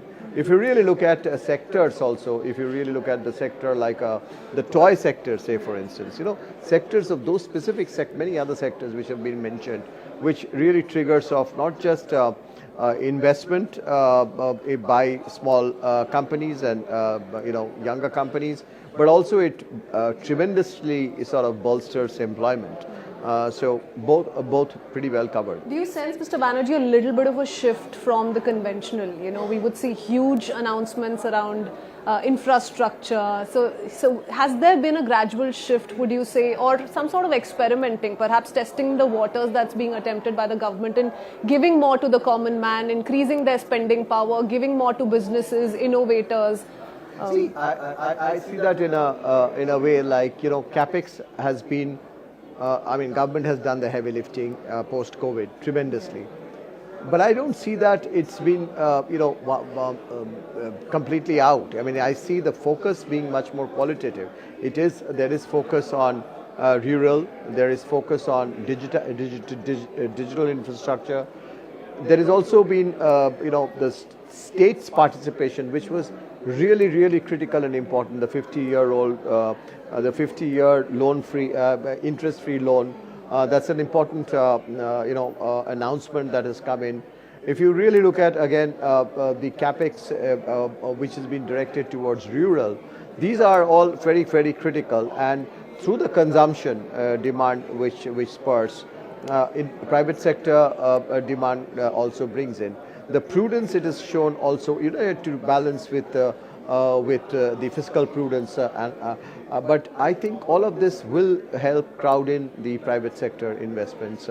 So private sector is not only getting an opportunity to bring in its investment because the opportunities would be more, but it is time for the private sector also to play what it has been said in the economic survey and has been emphasized, rather opportunities being put up in the budget for participation. Also, I think the integration that we're going to see going forward with states is also a key aspect. Perhaps you've not seen so much of focus on this particular coordinated effort in the past budgets. Correct me if I'm wrong. No, but how do you see that playing out? I think this government has focused a lot on cooperative federalism, comparative federalism earlier too. But what's happening now is the next set of work, reforms, infrastructure development, are all really with the states. The states need to play a part also in terms of exports, which was also there quite strongly mentioned in the budget. So the role of states is strong, and here the states would have to be folded in. They are being taken along. But then at the same time, they also need to understand that if they compete on areas, they would also end up being stronger in terms of not only generating employment in their state, but also being a very strong investment destination. Thank you, Mr. Banerjee, for sharing your thoughts. Let's see how this plays out. A very interesting, positive budget overall indeed. Back to the studio.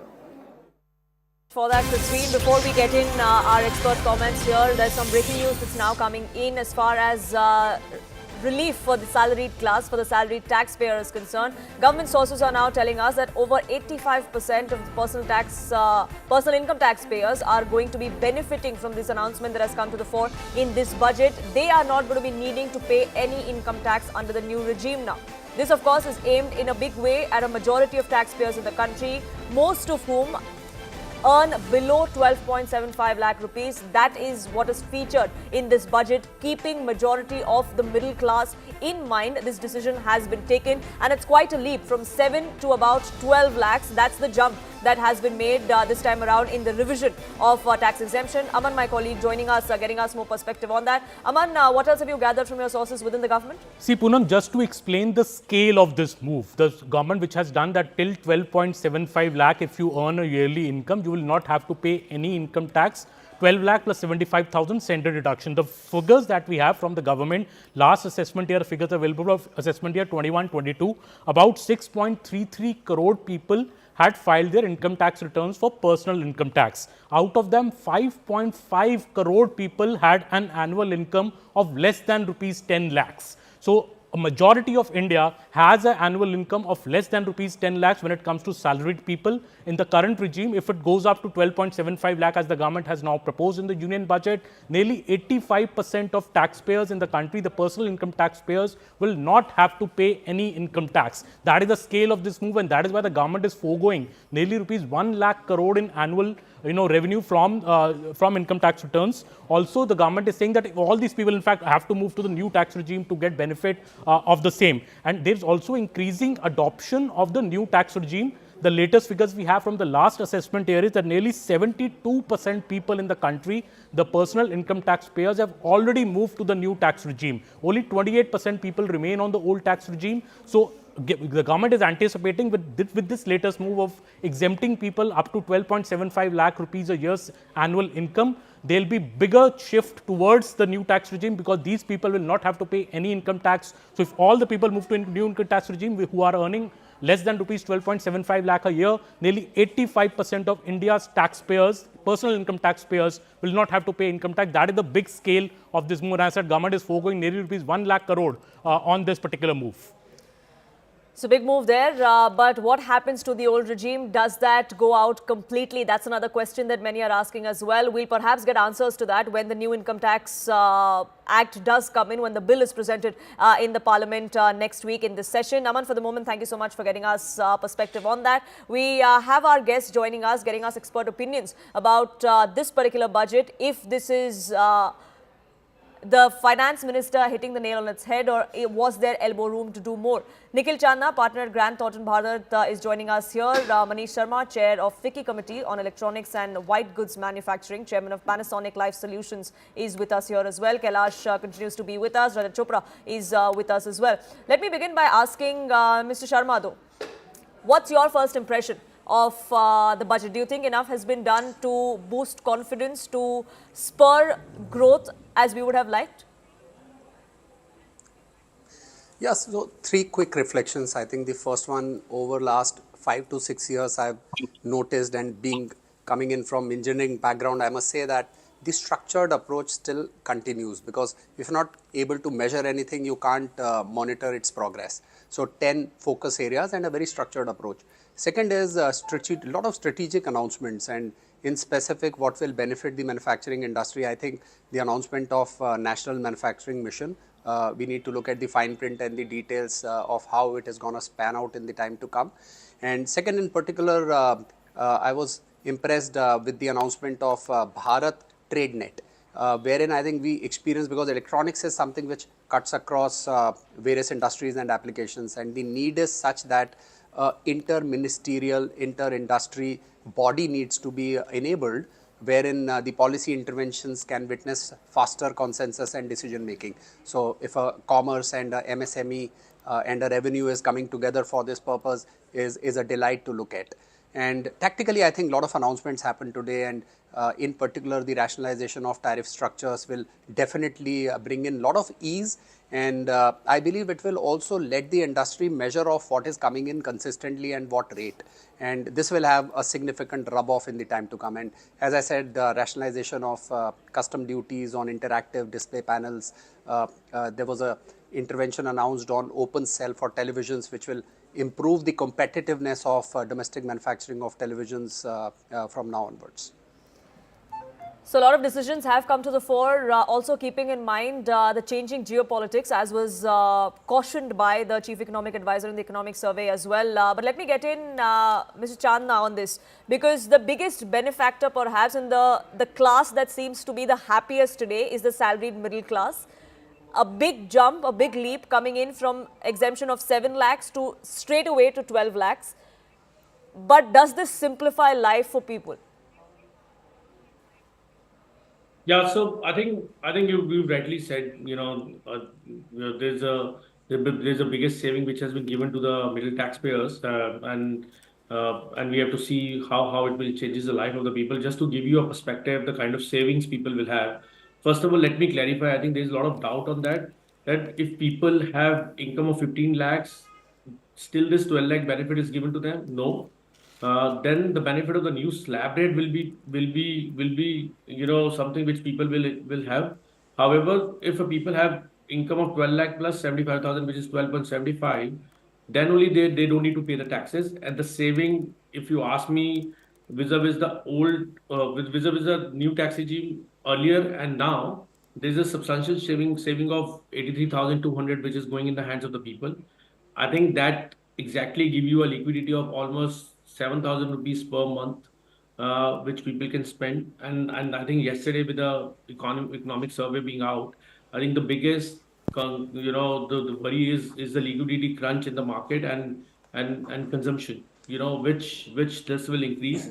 And if you ask me, now going to the next level to give a comparative analysis, if a people have an income of 15 lakh rupees, how much they will be able to save if they follow the new tax regime earlier and now, there's a saving of 32,500 rupees, which is obviously not as great as earning up to 12.75 lakh.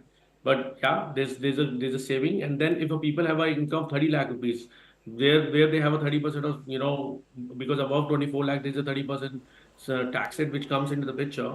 The saving is substantial, is more than a lakh, which is 1,14,400 to be very precise. And just give you some statistics. Last year, 72% of the people follow the new tax regime. Now the government intent, because 2020 is the first time when the government came with this intent of pushing people from old tax regime to the new tax regime, looks like that they will achieve this big time now, because 90% of the people of the country, between 85% or 90% of the people of the country are below 12 lakh or 12 lakh 75,000 limit. At It's a least major 85% of the country. That's what we're gathering. That's what the government estimates to do. Yeah, so basis, because last year 7.2 crore people have filed. Even that will reduce the number of filing, because there's no need to file the return. Once you have this, because there's no taxable income. So I think it's a big move. Government has shown that bold decision, and people will have some kind of liquidity, and that will give more disposable income in the hands of the people. But and I want to impetus quickly to ask you this, just to sort of clear confusion, because a lot of our viewers have called in, and the confusion that they have is that we have the finance minister who said that up to 12 lakhs there is going to be no income tax at all, and then you have a set of revised slabs that have come in, and those slabs show 5% from 4 to 8 lakhs. Another increased from about 8 to 12 lakhs, which is 10%. So why is that there? That's a question that many of our viewers have called in and asked if you could address that. Yeah, so I think I've given the comparison right now. That slab is rationalized, and further the benefit has been given, and that for the people who have more than 12 lakhs, because this rebate of 12 lakh is this rebate of 60,000 rupees is only for the people who have an income up to 12 lakhs. Correct. Or 12 lakhs 75,000, because they get a benefit of standard deduction as well. The moment they cross 12 lakhs, there is no rebate. Then they will fall under the slab, and they will get the benefit of this rationalized in the rates. The rates showing on your screen. That, and as I said, I give you a comparison, like for a person of 15 lakh income, he has to pay taxes of 97,500 rupees under the new tax regime now, which was 1,30,000 before. So there's a saving, but it's not as big as if you would have been earning a 12 lakh rupees. So this, Sure. I think that brings clarity to your viewers. Sure. Thank you so much for putting that in perspective for us. Kailash Adhikari, I know you've been patiently waiting, but I unfortunately have to take a quick break. I'll come back to you once we're back from that break. I request all our other panelists to stay on as well.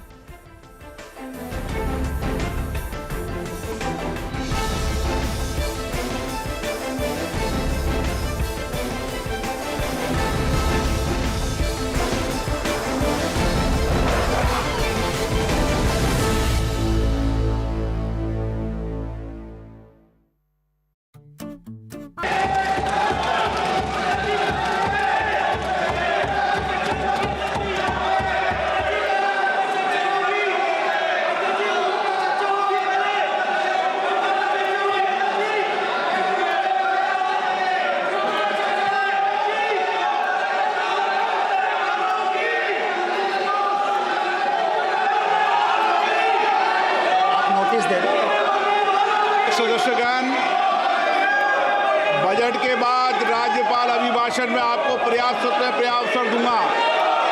मेरा आपसे निवेदन है, नहीं माननीय अखिलेश जी, आपने संसद की मर्यादा को आप बना के रखें। कभी बजट भाषण के अंदर इस तरीके का नहीं हुआ, ये उचित नहीं है, ये उचित नहीं है।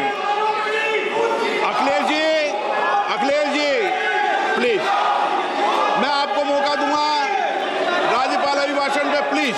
नो, ये तरीका ठीक नहीं है। No,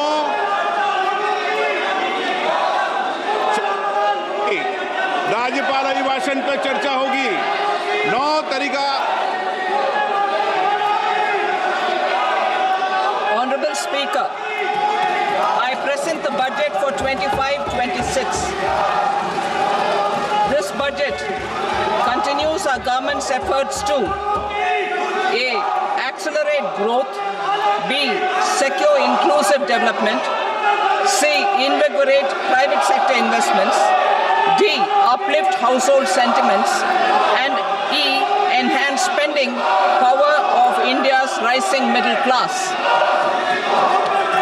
Together, we embark on a journey to unlock our nation's tremendous potential for greater prosperity and global positioning under the leadership of Honorable Prime Minister Shri Narendra Modi. As we complete the first quarter of the 21st century, continuing geopolitical headwinds suggest lower global economic growth over the medium term. However, our aspiration for a Vikasit Bharat inspires us, and the transformative work we have done during our government's first 2 terms guides us to march forward resolutely. Our economy is the fastest growing among all major economies. Our development track record for the past 10 years and structural reforms have drawn global attention. Confidence in India's capability and potential has only grown in this period. We see the next 5 years as a unique opportunity to realize Sabka Vikas, stimulating balanced growth of all regions. The great Telugu poet and playwright Gurujada Apparao had said, "Deshamante matti kadoy, deshamante manushuloy," meaning a country is not just its soil, a country is its people.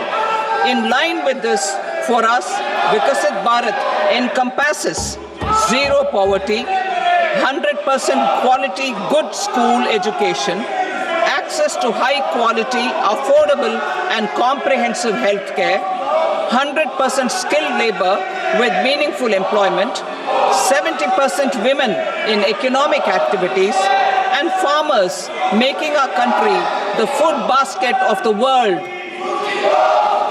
In this budget, the proposed development measures span 10 broad areas focusing on Garib, youth, Annadata and Nari, spurring agricultural growth and productivity, building rural prosperity and resilience, taking everyone together on an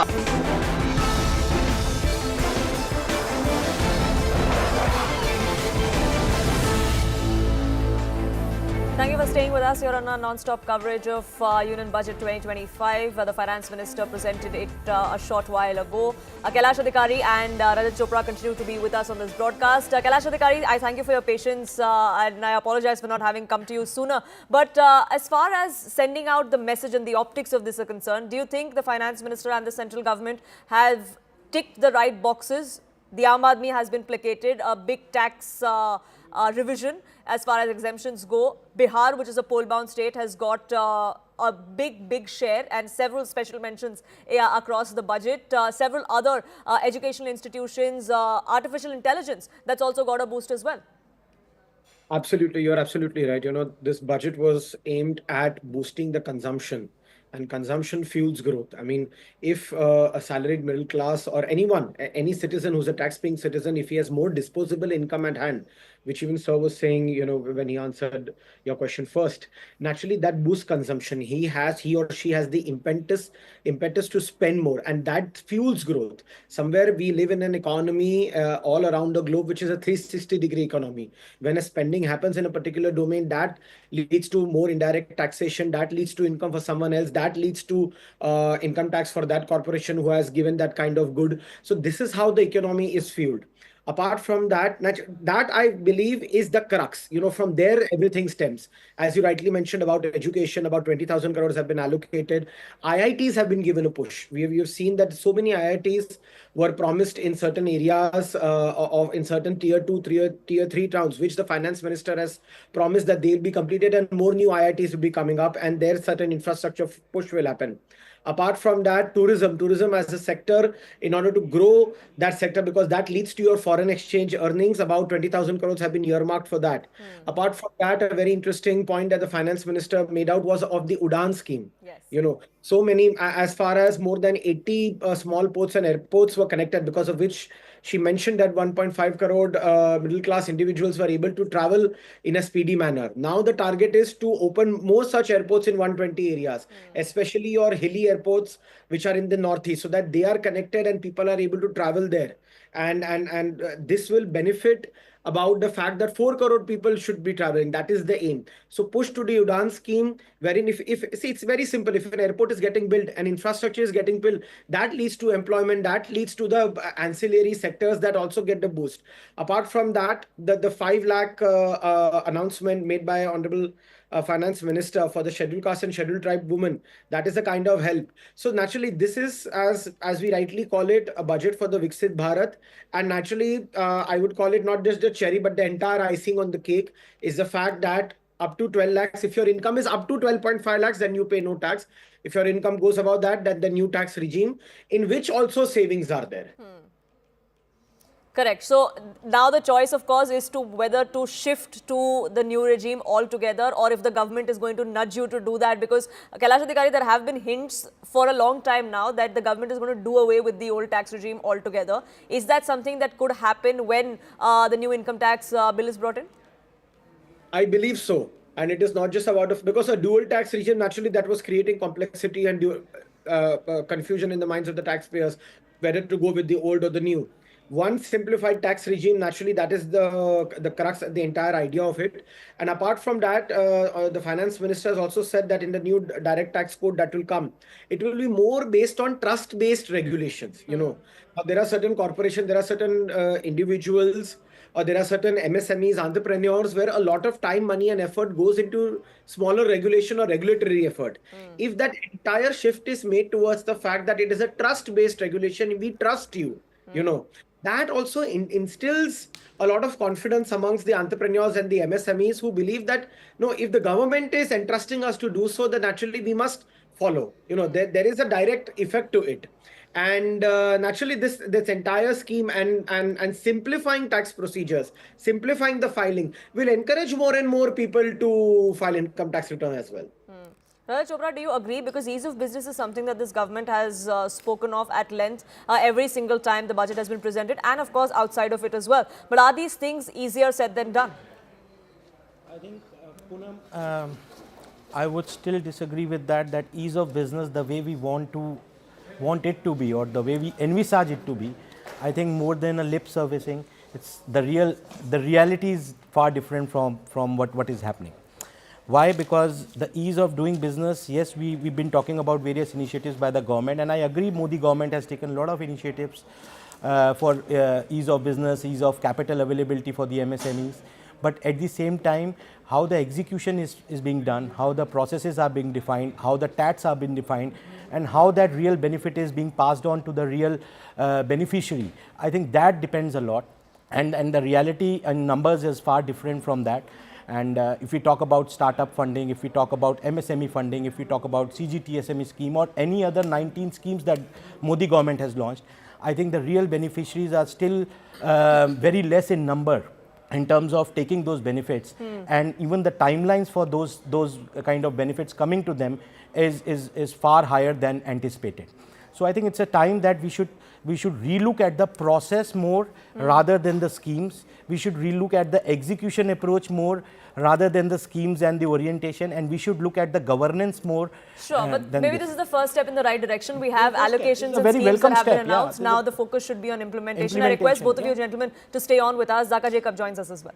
All right, I want to go across to two very special guests who are joining us. Mr. Ashish Chauhan is the MD and CEO of the National Stock Exchange of India, and I'm also joined by Kiran Majumdar-Shaw, who is the chairperson of Biocon. Thank you very much for joining us. Mr. Chauhan, let me start with you first. When the budget speech was being made and right after that, the markets were reacting a bit negatively, but I believe now they're also in the positive. What are the big takeaways as far as you're concerned in this budget? For me, there are three frameworks which this budget has tried to balance. One is the fiscal deficit, which we all watch very carefully. That shows government's resolve to control its expenditure vis-a-vis its income.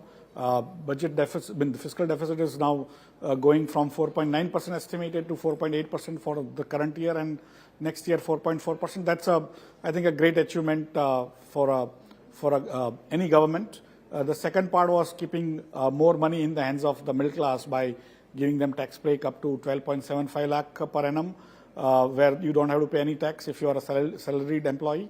And that is basically keeping a lot of money in the hands of the families and the individuals. And third is keeping the infrastructure momentum continue. This year, government has not been able to spend as much as they had promised during the last budget, but still they will, I think, go up to 10.2 lakh crore this year, and next year they have capped the target at 11.2 lakh crore. So overall, I think these three components have been well managed, and all three of them are going to increase in some ways together the growth momentum going forward. All right, I'm sorry to interrupt, but the Prime Minister is speaking. Let's go straight across. 140 crore भारतीयों की आकांक्षाओं का budget है। ये हर भारतीय के सपनों को पूरा करने वाला बजट है। हमने कई सेक्टर्स युवाओं के लिए खोल दिए हैं। सामान्य नागरिक विकसित भारत के मिशन को ड्राइव करने वाला है। ये बजट एक फोर्स मल्टीप्लायर है। ये बजट सेविंग्स को बढ़ाएगा, इन्वेस्टमेंट को बढ़ाएगा, कंजम्पशन को बढ़ाएगा और ग्रोथ को भी तेजी से बढ़ाएगा।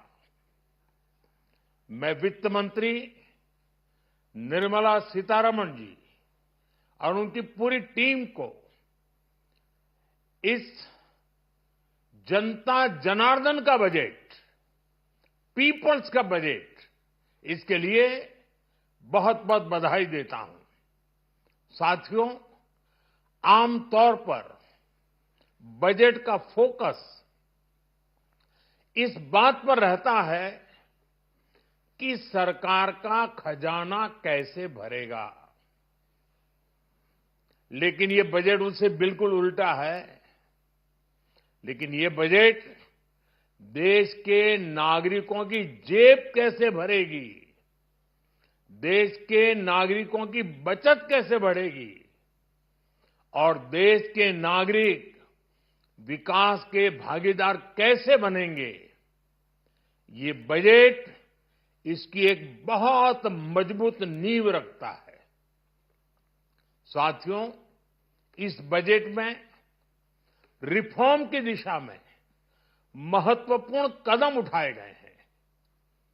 न्यूक्लियर एनर्जी में प्राइवेट सेक्टर को बढ़ावा देने का निर्णय बहुत ही ऐतिहासिक है। ये आने वाले समय में सिविल न्यूक्लियर एनर्जी का बड़ा योगदान देश के विकास में सुनिश्चित करेगा। बजट में रोजगार के सभी क्षेत्रों को हर प्रकार से प्राथमिकता दी गई है। लेकिन मैं दो चीजों पर ध्यान आकर्षित करना चाहूंगा।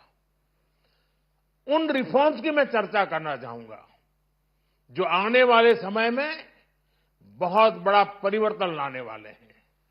एक, इंफ्रास्ट्रक्चर स्टेटस देने के कारण भारत में बड़े शिप्स के निर्माण को बढ़ावा मिलेगा, आत्मनिर्भर भारत अभियान को गति मिलेगी। और हम सब जानते हैं कि शिप बिल्डिंग ये सर्वाधिक रोजगार देने वाला क्षेत्र है। उसी प्रकार से देश में टूरिज्म के लिए बहुत संभावना है। महत्वपूर्ण 50 टूरिस्ट डेस्टिनेशन, वहां पर जो होटल्स बनाएंगे, उस होटल को पहली बार इंफ्रास्ट्रक्चर के दायरे में लाकर टूरिज्म पर बहुत बल दिया है। इससे हॉस्पिटैलिटी सेक्टर को, जो रोजगार का बहुत बड़ा क्षेत्र है, और टूरिज्म जो रोजगार का सबसे बड़ा क्षेत्र है, एक प्रकार से चारों तरफ रोजगार के अवसर पैदा करने वाला एक क्षेत्र को ऊर्जा देने वाला काम करेगा। आज देश विकास भी, विरासत भी, इस मंत्र को लेकर चल रहा है। इस बजट में भी इसके लिए भी बहुत महत्वपूर्ण और ठोस कदम उठाए गए हैं। 1 करोड़ पांडुलिपियों के लिए, संरक्षण के लिए, मैन्युस्क्रिप्ट के लिए ज्ञान भारतम मिशन लॉन्च किया गया है। साथ ही भारतीय ज्ञान परंपरा से प्रेरित एक नेशनल डिजिटल रिपोजिटरी बनाई जाएगी। यानी टेक्नोलॉजी का भरपूर उपयोग किया जाएगा और हमारा जो परंपरागत ज्ञान है, उसमें से अमृत निचोड़ने का भी काम होगा। साथियों, बजट में किसानों के लिए जो घोषणा हुई है, वो कृषि क्षेत्र और समूची ग्रामीण अर्थव्यवस्था में नई क्रांति का आधार बनेगी। पीएम धन धान्य कृषि योजना के तहत 100 जिलों में सिंचाई और इंफ्रास्ट्रक्चर का डेवलपमेंट होगा। किसान क्रेडिट कार्ड की लिमिट 5 लाख तक होने से उन्हें ज्यादा मदद मिलेगी। साथियों, अब इस बजट में 12 लाख रुपए तक की आय को टैक्स से मुक्त कर दिया गया है। सभी आय वर्ग के लोगों के लिए टैक्स में भी कमी की गई है। इसका बहुत बड़ा फायदा हमारे मिडिल क्लास को, नौकरी पेशे करने वाले जिनकी आय बंधी हुई है, ऐसे लोगों को, मिडिल क्लास को इससे बहुत बड़ा लाभ होने वाला है। उसी प्रकार से जो नए नए प्रोफेशन में आए हैं, जिनको नए नए जॉब मिले हैं, इनकम टैक्स की ये मुक्ति उनके लिए एक बहुत बड़ा अवसर बन जाएगी। साथियों, इस बजट में मैन्युफैक्चरिंग पर 360 डिग्री फोकस है, ताकि एंटरप्रेन्योर्स को, एमएसएमईज को, छोटे उद्यमियों को मजबूती मिले और नई जॉब पैदा हो। नेशनल मैन्युफैक्चरिंग मिशन से लेकर clean tech, leather, footwear, toy industry जैसे अनेक सेक्टर्स को विशेष समर्थन दिया गया है। लक्ष्य साफ है कि भारतीय प्रोडक्ट्स ग्लोबल मार्केट में अपनी चमक बिखेर सके। साथियों, राज्यों में इन्वेस्टमेंट का एक वाइब्रेंट कॉम्पिटिटिव माहौल बने, इस पर बजट में विशेष जोर दिया गया है। एमएसएमईज और स्टार्टअप के लिए क्रेडिट गारंटी को दोगुना करने की घोषणा भी हुई है। देश के एससी, एसटी और महिला जो नए उद्यमी बनना चाहते हैं, उनको 2 करोड़ रुपए तक के लोन की योजना भी लाई गई है, और वो भी बिना गारंटी। इस बजट में न्यू एज इकोनॉमी को ध्यान में रखते हुए गीग वर्कर्स के लिए बहुत बड़ी घोषणा की गई है। पहली बार गीग वर्कर्स का ई श्रम पोर्टल पर रजिस्ट्रेशन किया जाएगा। इसके बाद इन साथियों को स्वास्थ्य सेवा और दूसरी सोशल सिक्योरिटी स्कीम्स का लाभ मिलेगा। ये डिग्निटी ऑफ लेबर, इसके प्रति श्रम एव जयते के प्रति सरकार के कमिटमेंट को दर्शाता है। रेगुलेटरी रिफॉर्म से लेकर फाइनेंशियल रिफॉर्म्स, जन विश्वास 2.0 जैसे कदमों से मिनिमम गवर्नमेंट और ट्रस्ट बेस्ड गवर्नेंस के हमारे कमिटमेंट को और बल मिलेगा। साथियों, ये बजट न केवल देश की वर्तमान आवश्यकताओं को ध्यान में रखता है, बल्कि हमें भविष्य की तैयारी करने में भी मदद करता है।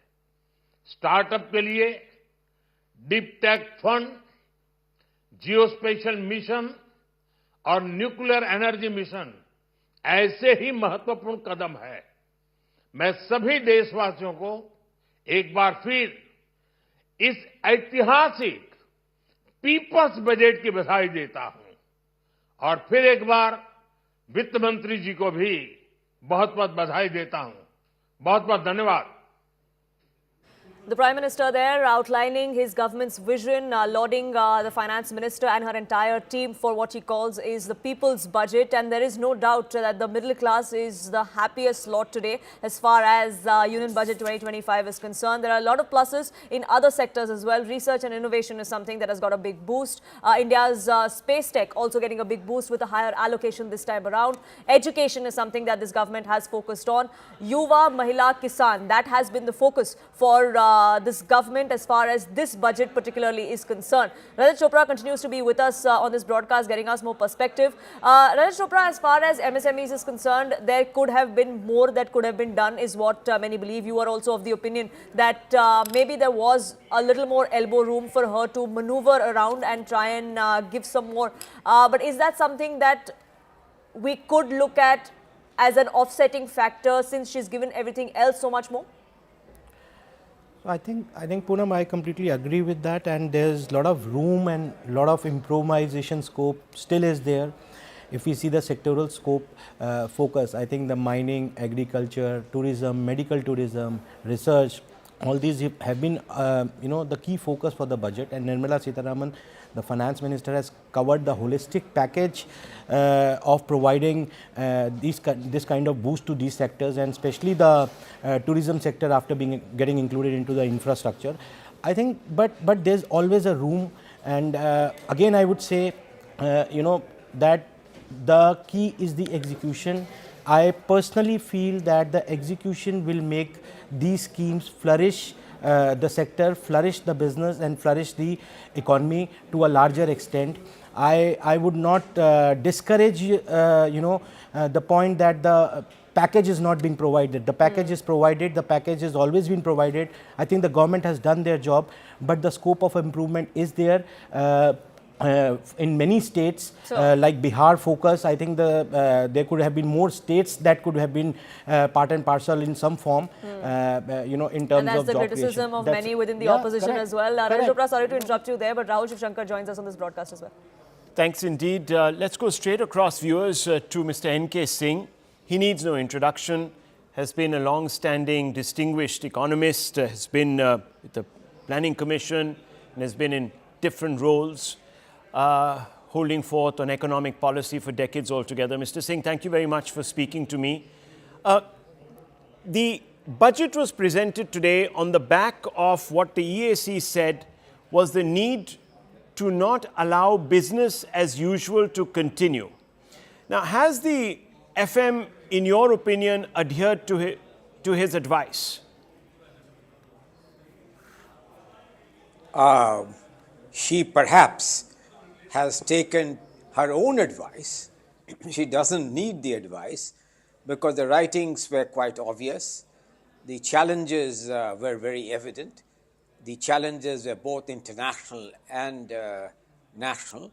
So from that point of view, this is not an incremental budget. I would certainly say this is, in more ways than one, a transformative budget. It is transformative, in my view, from 3 points of view. First, from the viewpoint of fundamental changes in the structure of our taxation. I think, Rahul, you know that I was involved in earlier tax reforms when we introduced the so-called tax slabs. But this budget has gone a step further in giving a very, very significant tax break at all levels of tax slabs. And more important, Rahul, it has done so without in any way compromising with the path and the glide path of fiscal deficit and debt management. Adherence to the target of 4.4, 4.5, along with a debt to GDP target of around 51% in the terminal year, a significant downward spiral in the debt to GDP, consistent with this kind of a tax reforms which has parted with over 1 lakh of crores, is in my view a very creditable achievement. So that point of view, this budget is not incremental, it is transformative. Two other factors, and I will stop there. One is it has been multifaceted and it has been across the board and across the spectrum, significantly affected all segments of our economy. Illustratively, India is committed to the adherence of the nationally determined net zero target, which the Prime Minister in many ways authored, the so-called Paris Pact. The changes which have been brought about and how to harness renewable energy or nuclear power. I mean, you know, Rahul, you remember, everybody, when Dr. Manmohan Singh passed away, paid him well-deserved tributes that he had authored, the famous Indo-US nuclear agreement, but we could not harness the advantage. We will now harness its advantage by the changes which have been announced and those in the offing, being able to harness nuclear power, which, by the way, and that's related to my third point, that if India wants to be at the cutting edge of AI, that cutting edge requires a huge energy consumption. From where is the energy to be met? And I think that is now a credible answer that modular nuclear powers and harnessing the atomic energy, which is a renewable form of energy, would be a path forward. Finally, I would say agriculture, skill development, and being able to combine the advantages of a change in agricultural habits, genuinely moving towards environmentally more sustainable crops while making it more nutritious, in terms of becoming self-sufficient in pulses, in self-sufficient and encouraging the use of fisheries, of fruits and vegetables in consonance with the changing consumer patterns and the need for nutrition. It has addressed various segments, and the fillip which it has given to MSEB, being an important provider of job and a contributor to GDP. So if you look at the whole multifaceted areas which this budget has in many ways, I would say that this is certainly by no means an incremental budget, which were many past budgets, not necessarily of Nirmala, have been, but this, in my view, is a transformative budget, looking at the far-reaching implications it has in boosting consumer preference, in boosting the availability of resources to expand private consumption, agriculture, urban development, in consonance with the changing needs of what technology has to offer. Okay, that's an interesting point of view because, as you know, the market reaction has been less than appreciative, just to put it politely. But deregulation is the need of the hour, given the various headwinds, the desensitization really of cross-border trade and the movement of people, goods and services that we're expected to encounter in a MAGA world, in a Trump world or a mega world, European Union that wants to become great again, and so on and so forth. Now, deregulation was something that was stressed upon even by the EAC. Where is that in this budget? There is no roadmap for it, some people argue. Let me put it this way to you. I gave an example of on the atomic stuff. Isn't that deregulation? She has promised a high-level committee to look into how to simplify rules and regulations and to come up with recommendations which are credible. That's a credible effort in trying to find out the further areas where deregulation, 100% insurance being permitted. Isn't that deregulation as part of being able to attract greater direct foreign investment? If you look at the other areas of being able to attract direct foreign investment, those are all part of a deregulation process. I'm sure that what the chief economic advisor had hinted are some of these things, many of which have been addressed. Look at the whole direct tax code, which is in the offing and whose bill will be introduced next week. Isn't that deregulation?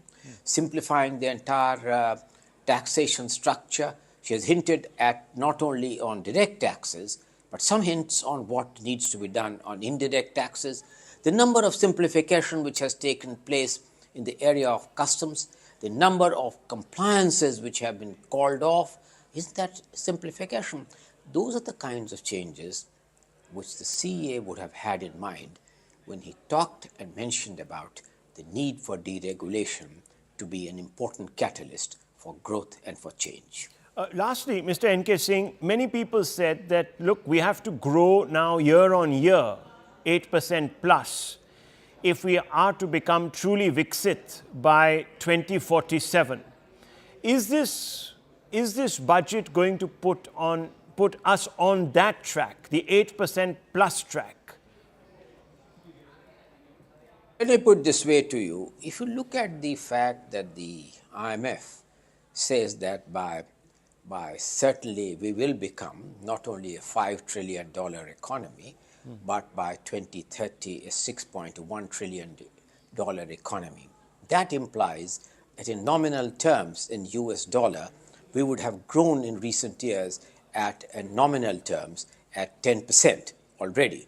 So the compounded value of 10%, if you bump it up by 1 or 2 more percentage points, some of which are really embedded in many of these things which I have mentioned, the fact of adhering to the path of fiscal consolidation, I believe, Rahul, that this adherence and a credible debt plan will be an important factor in permitting rating agencies for a further upgrade of India's credit standing, which in my view was due long ago, but is more of a reality now than ever before.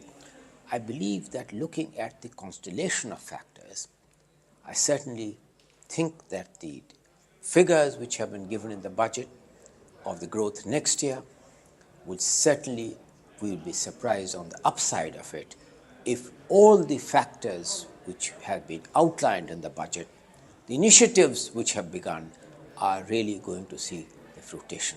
One of the factors which you must have noticed, Rahul, that Nirmala has been one of those rare finance ministers who has always under-promised and over-performed. Right. Time after time on many parameters. This has been her track record. And I'm therefore sanguine that we are well on course to meet our quest to become a Viksit Bharat by 2047. Well, Mr. N.K. Singh, thank you very much for sparing this time and being with us and giving your valuable insight.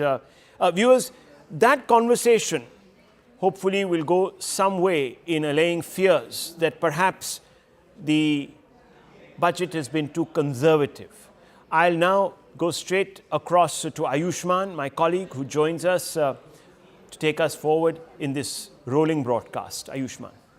Thank you for that, Rahul. So clearly a huge booster when it comes to the middle class, when it comes to the tax reform that has been pushed forward by the Finance Minister. Also a huge impetus on regional growth, primarily to the state of Bihar as well. This also coming in right ahead of the elections in the state of Bihar. So a lot of push and pull coming in between the opposition as well as the ruling NDA regime. But Finance Minister Nirmala Sitharaman presented this union budget in Parliament today. The budget comes with a huge boost, as I was pointing out, for the middle class, with income tax payment exempted up to 12 lakhs income per year. The step will provide a major relief for the middle class, which will be left with a lot more money in hand, and that's something that was a huge criticism coming in from several sections in the middle class. TCS threshold has also been raised from 7 lakh to 10 lakh in a push for education. 3 centers of excellence for artificial intelligence will be established. The capacity of IITs and medical colleges will also be expanded, is the push coming in from the NDA government. Meanwhile, the union budget comes with major allocations,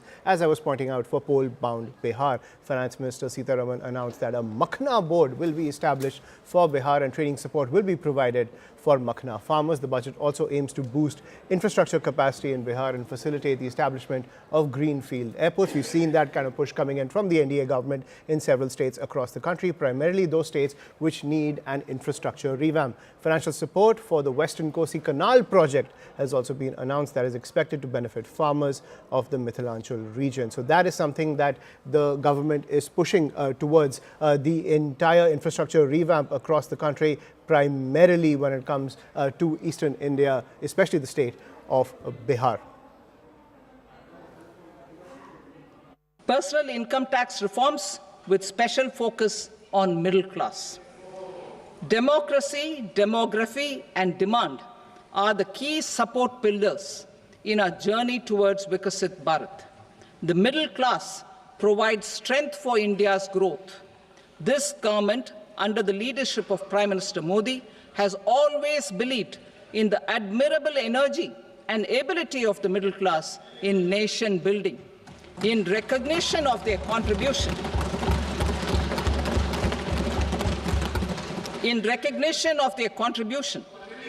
we have periodically reduced their tax burden. Right after 2014, the nil tax slab was raised to 2.5 lakhs of rupees, which was further raised to 5 lakh rupees in 2019 and to 7 lakh rupees in 2023. This is reflective of our government's trust on the middle class taxpayers.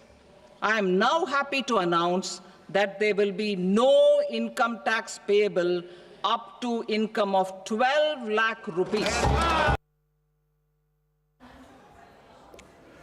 And ladies and gentlemen, that is the push coming in from the Finance Minister when it comes to the infrastructure revamp across the country, primarily the middle class also breathing a sigh of relief when it comes to the tax exemption for 12 lakhs per year. But also, as we were pointing out, a huge infrastructure booster for the state of Bihar, which is headed towards the elections. This has led to a lot of push and pull between the NDA government as well as the opposition. Opposition claiming that the NDA government has made a lot of political calculations behind the budget. But at the same time, the middle class breathing a sigh of relief, but at the same time, a lot of booster coming in, not just for the MSME sector, but also a lot of relief for the farming sector as well. The government also laying out a lot of infrastructure projects when it comes to revamping and boosting the farmer sector as well as the MSME sector across the country. So that is the big takeaway coming in when it comes to the entire situation pushed out by the NDA government through Budget 2025.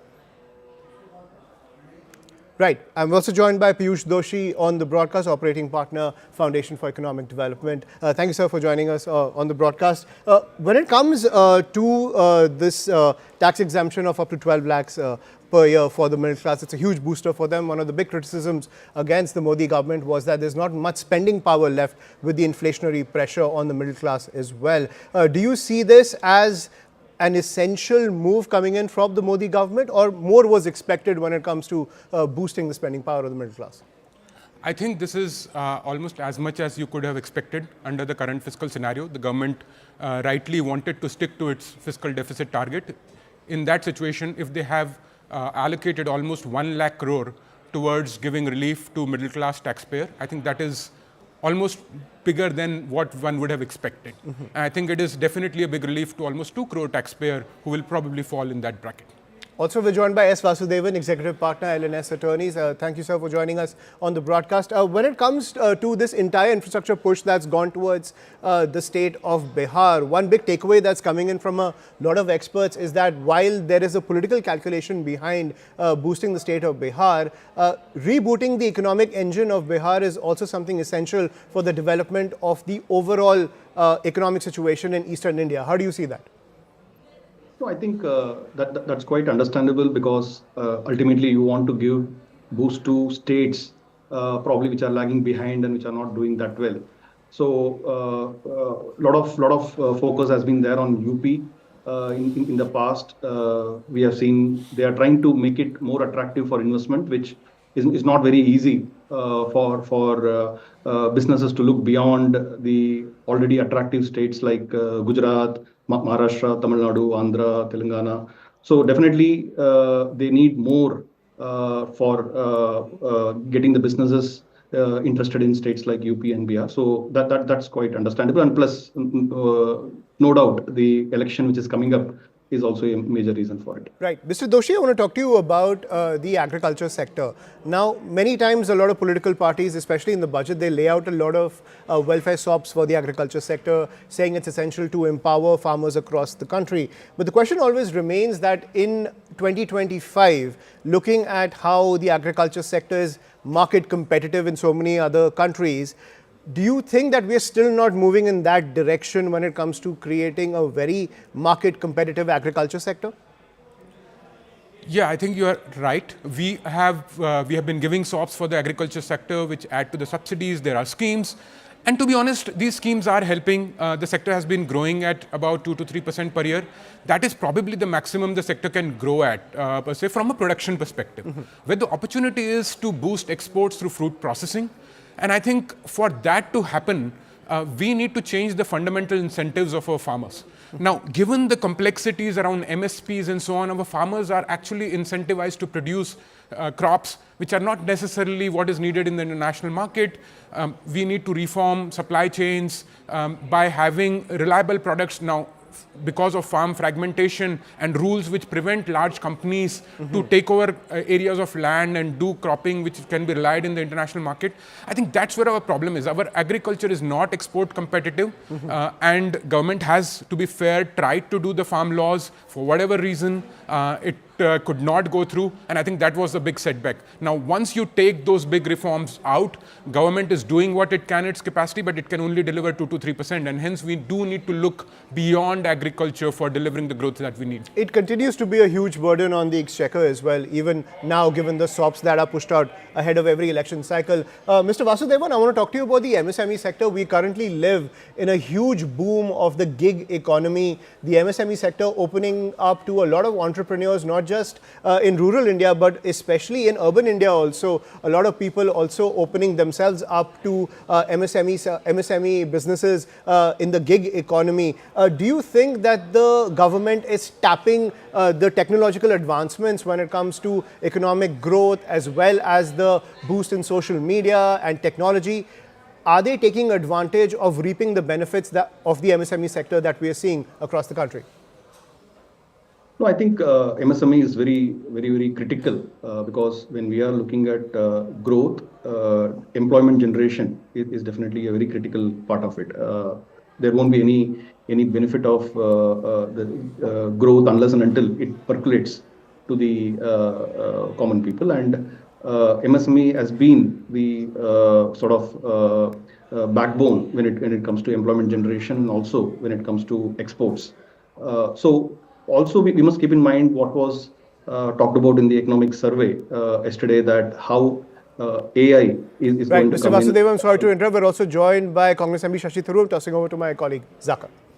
All right, so while the middle class and folks from the government are calling this a revolutionary budget, the opposition is saying it's been a damn squib. Dr. Shashi Tharoor, Member of Parliament from Thiruvananthapuram, is now joining us. Dr. Tharoor, the middle class is raving about the tax exemption being raised from 7 lakhs to 12 lakhs. The government saying about 80% of taxpayers will be benefited by this. Why does the opposition not buy into it? Look, first of all, it helps the people who actually have jobs and who have salaries under 12 lakhs, they'll be paying fewer taxes. But it does nothing to address the fact that the large chunk of the middle class doesn't have jobs. As unemployment is rampant, we have the highest youth unemployment in the world at the moment, and even college-educated unemployment is at record levels. The last budget, you may remember, the government announced employment-linked incentive schemes. They simply slashed the budgets that they announced last time from 10,000 crores down to 6,000 and change, and they didn't deliver any of the job opportunities that they promised then.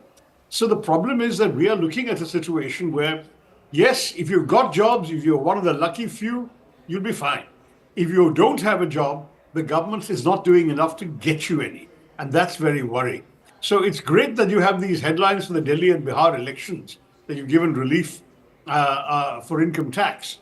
But how you're going to actually give a stimulus to the economy, other than for these people to get a little bit of extra money in their pocket, is far from clear. And a lot of the other promises have turned out to be somewhat underwhelming.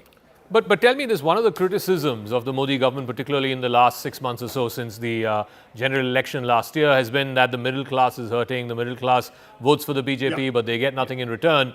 Now that concern has been heeded to. Yes, but that's not the entire middle class. That's there are people still in the middle class who earn more than 12 lakhs.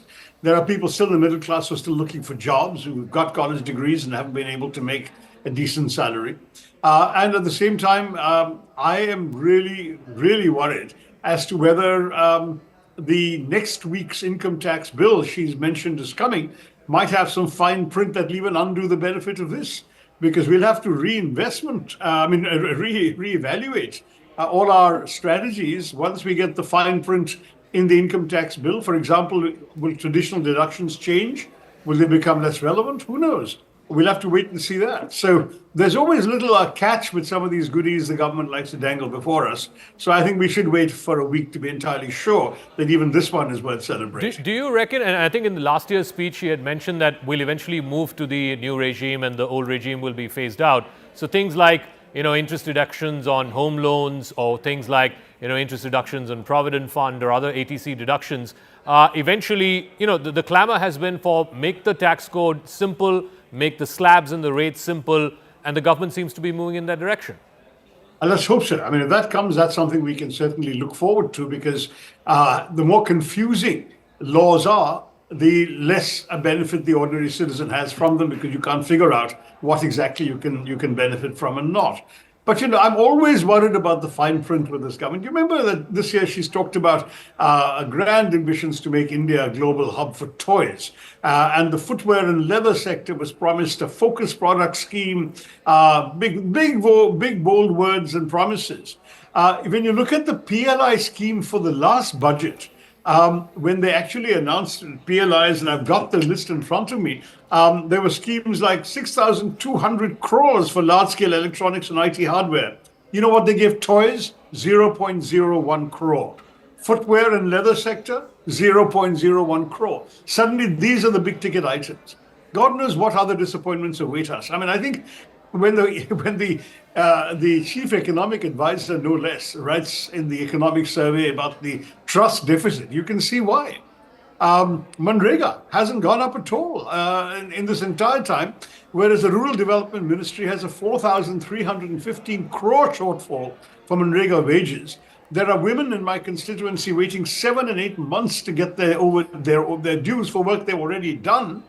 And the government continues stuck there. They haven't actually changed even the allocation for this year is lower than 2022-23 spending. So demand is rising. People in the rural areas are desperately looking for work. I think last year was 82.4 million people looking for work. And if you can't give them work, you won't raise the budget, and you'll come up with new grand schemes. We've got no performance record to prove it, as I pointed out with toys and leather. Then I think we've got some real doubts in our minds. I want one final comment from you. So you're saying it's a damn squib, it misses the big picture. What would have been the one big ticket reform that you would have liked to see in this budget, which you think the government missed out on? Well, two things. One would have been, of course, something very directly benefiting employment, especially given the flop show of last year's employment-linked incentives. Nothing came there. The second is give us some hope that the investment climate will change. There was nothing.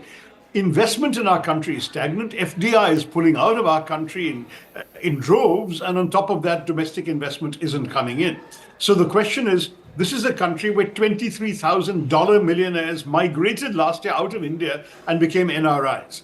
What do we do to keep them here and keep them spending their money here and employing Indians? All right. Nothing at all. The finance minister didn't mention the word unemployment, didn't give any meaningful signal on investment. And this worries me. These are the two big things that we have to worry about. Already you've got a government that sadly is being rightly criticized for tax terrorism, the weaponization of the tax agencies and the ED and so on. On top of that, if people are fleeing and you're not keeping them here to invest here, all right.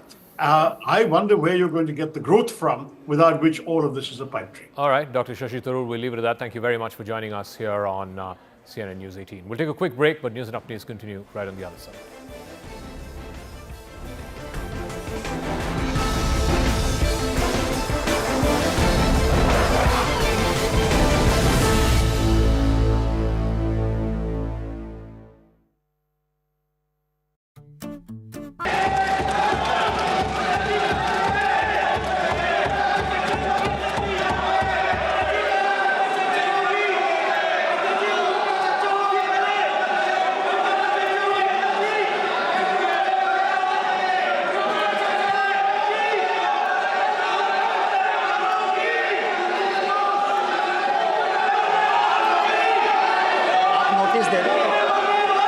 सदस्यगण, budget के बाद राज्यपाल अभिभाषण में आपको पर्याप्त अवसर दूंगा।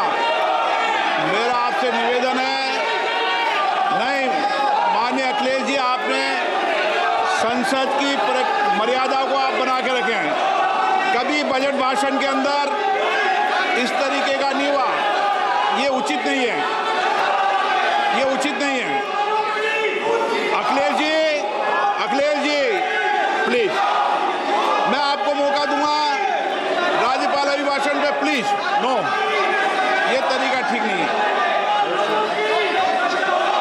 No,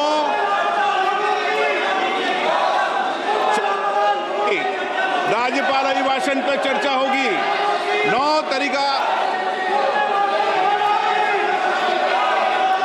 Honorable Speaker, I present the budget for 25-26.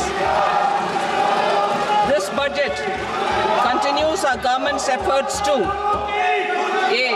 Accelerate growth, B. Secure inclusive development, C.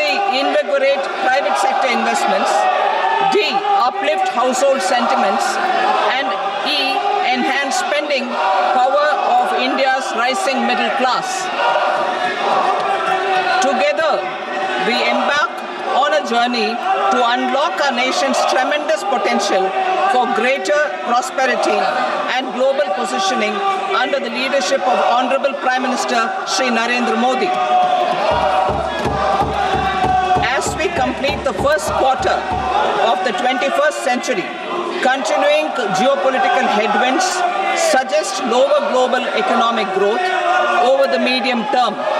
However, our aspiration for a Vikasit Bharat inspires us, and the transformative work we have done during our government's first 2 terms guides us to march forward resolutely. Our economy is the fastest growing among all major economies. Our development track record for the past 10 years and structural reforms have drawn global attention. Confidence in India's capability and potential has only grown in this period. We see the next 5 years as a unique opportunity to realize Sabka Vikas, stimulating balanced growth of all regions. The great Telugu poet and playwright Gurujada Apparao had said, "Deshamante matti kadoy, deshamante manushuloy," meaning a country is not just its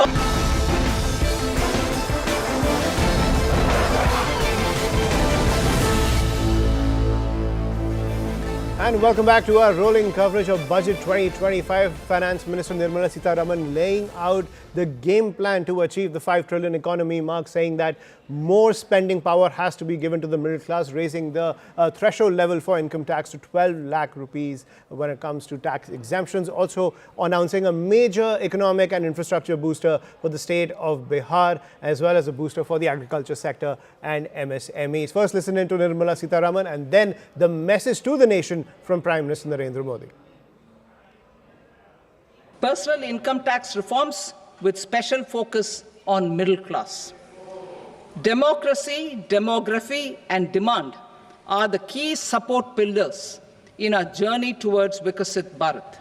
The middle class provides strength for India's growth.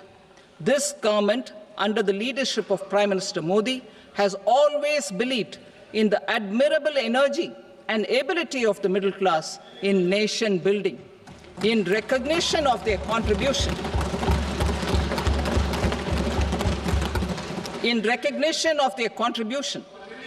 we have periodically reduced their tax burden. Right after 2014, the nil tax slab was raised to 2.5 lakhs of rupees, which was further raised to 5 lakh rupees in 2019 and to 7 lakh rupees in 2023. This is reflective of our government's trust on the middle class taxpayers. I am now happy to announce that there will be no income tax payable up to income of 12 lakh rupees. ये budget एक force multiplier है। ये budget savings को बढ़ाएगा, investment को बढ़ाएगा, consumption को बढ़ाएगा और ग्रोथ को भी तेजी से बढ़ाएगा। मैं वित्त मंत्री निर्मला सीतारमण जी और उनकी पूरी टीम को इस जनता जनार्दन का बजट, पीपल्स का बजट, इसके लिए बहुत बहुत बधाई देता हूं। ये बजट देश के नागरिकों की जेब कैसे भरेगी, देश के नागरिकों की बचत कैसे बढ़ेगी और देश के नागरिक विकास के भागीदार कैसे बनेंगे, ये बजट इसकी एक बहुत मजबूत नींव रखता है। आज जो बजट भारत की वित्त मंत्री आदरणीय श्रीमती निर्मला सीतारमण जी ने रखा है, वह बजट बहुत ही संतुलित, ऑल इंक्लूसिव और विकास को बढ़ावा देने वाला बजट है। यह बजट विकसित भारत के संकल्प को गति देने वाला बजट है। इस बजट में गरीब और किसान का कल्याण है, वंचितों का सम्मान है और नारी शक्ति और मध्यम वर्ग का उत्थान समाहित है। हमारा बजट इस प्रकार से कहा जाए तो यह आम व्यक्ति का बजट है, सिटीजन सेंट्रिक बजट है। ऐसे सर्वस्पर्शी और हर क्षेत्र के विकास को गति देने के लिए समर्पित बजट के लिए मैं आदरणीय प्रधानमंत्री श्री नरेंद्र मोदी जी का हार्दिक अभिनंदन करता हूं। वित्त मंत्री श्रीमती निर्मला सीतारमण जी एवं उनकी पूरी टीम को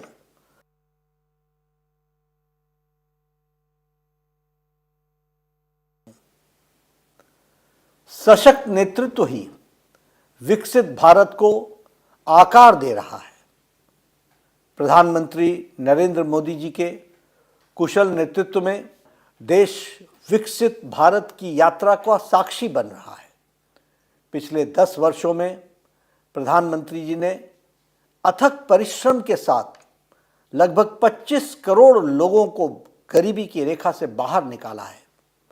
साथ ही देश के मध्यम वर्ग के परिवारों को बहुत बड़ी राहत प्रदान करते हुए टैक्स में के दायरे में छूट 12 लाख रुपए तक का बढ़ा दिया है।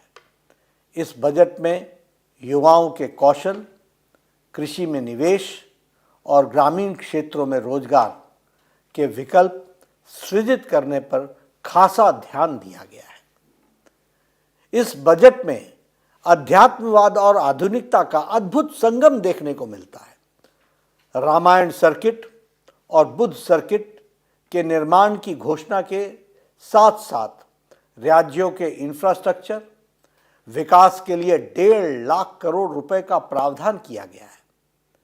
न्यूक्लियर एनर्जी मिशन के लिए 20,000 करोड़ रुपए की शुरुआत में भारत ऊर्जा क्षेत्र में आत्मनिर्भर बनने की दिशा में एक बड़ा कदम है। पर्यटन को प्रमुख स्थलों का राज्यों की भागीदारी से विकास किया जाएगा, जिससे न केवल सांस्कृतिक धरोहर को संरक्षित किया जाएगा बल्कि स्थानीय रोजगार के अवसर भी बढ़ेंगे। And that's the message coming in from the BJP chief on Budget 2025. We will continue to track all the developments coming in and decode the basic tenets of Budget 2025. For now, quick break. More news and updates on the other side.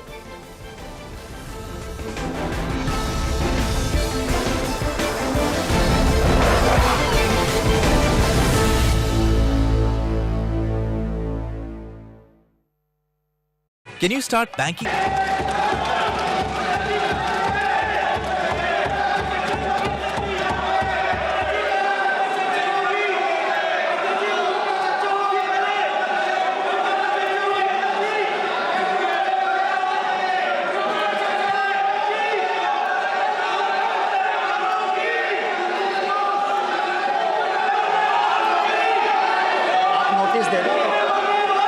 सदस्यगण, budget के बाद राज्यपाल अभिभाषण में आपको पर्याप्त अवसर दूंगा। मेरा आपसे निवेदन है, नहीं माननीय अखिलेश जी, आपने संसद की मर्यादा को आप बना के रखें। कभी बजट भाषण के अंदर इस तरीके का नहीं हुआ, ये उचित नहीं है, ये उचित नहीं है। अखिलेश जी प्लीज, मैं आपको मौका दूंगा राज्यपाल अभिभाषण पे, प्लीज। नो, ये तरीका ठीक नहीं है। No,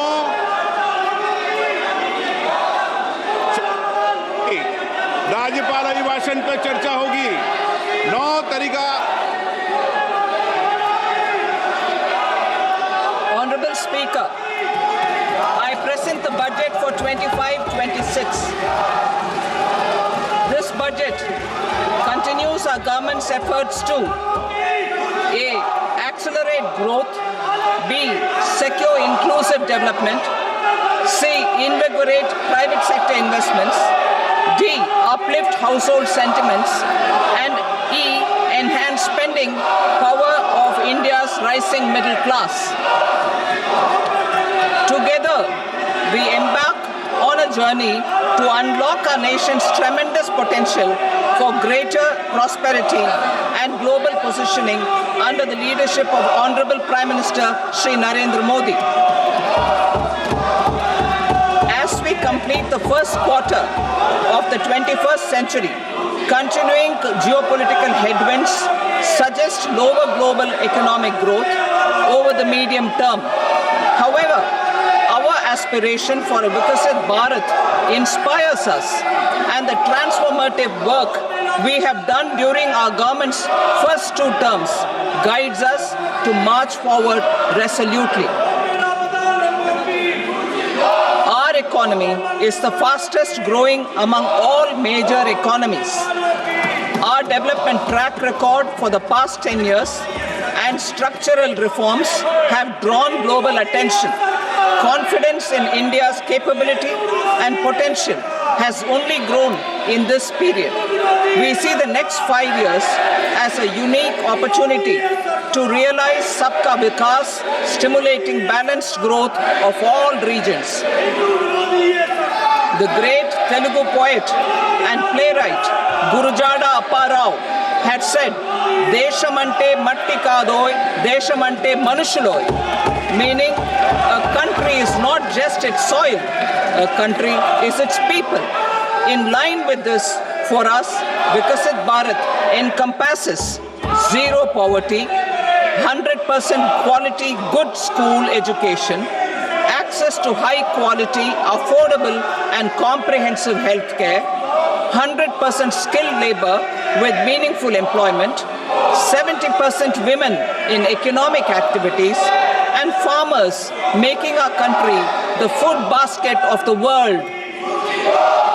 In this budget, the proposed development measures span 10 broad areas focusing on Garib, Youth, Annadata and Nari, spurring agricultural growth and productivity, building rural prosperity and resilience, taking everyone together on an inclusive growth path, boosting manufacturing and furthering Make in India, supporting MSMEs, enabling employment-led development, investing in people, economy and innovation, securing energy supplies, promoting exports and nurturing innovation.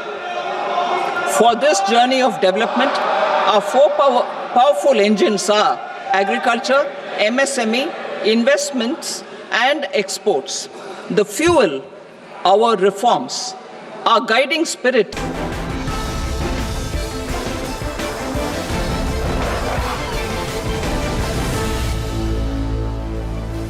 And welcome back, ladies and gentlemen. Let's decode Budget 2025 with our guests. We're joined by Shubhrakant Pandey, former president of FICCI, Piyush Doshi, operating partner, Foundation for Economic Development, and S. Vasudevan, executive partner, LKS Attorneys. Mr. Pandey, I'll come to you first. If 1 is the status quo and 10 is a paradigm shift, where would you place this budget?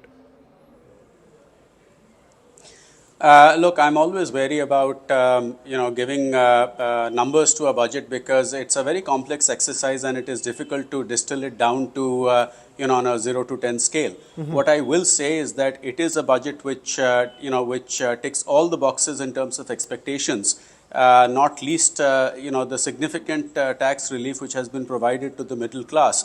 1 lakh crore is a very large number, and it will find its way not just into people's hands but ultimately back into the economy, thereby providing a much needed boost to consumption.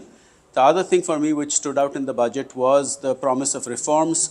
Reforms as the fuel of growth is how the finance minister put it, and I think that is significant because a lot has been achieved over the years in terms of enhancing ease of doing business and enhancing ease of living, but more can certainly be done, and that is what seems to be the promise which has been held out, and I have no doubt will be acted upon. One final comment relating to the manufacturing sector, which is what I represent. Mm-hmm. I'm a very firm believer that for India to deliver sustained growth, the manufacturing sector has to do its fair share of heavy lifting and therefore needs attention. I think that has been provided in this budget with the National Manufacturing Mission, with a special focus on clean tech and MSMEs, as well as the labor-intensive sectors getting attention.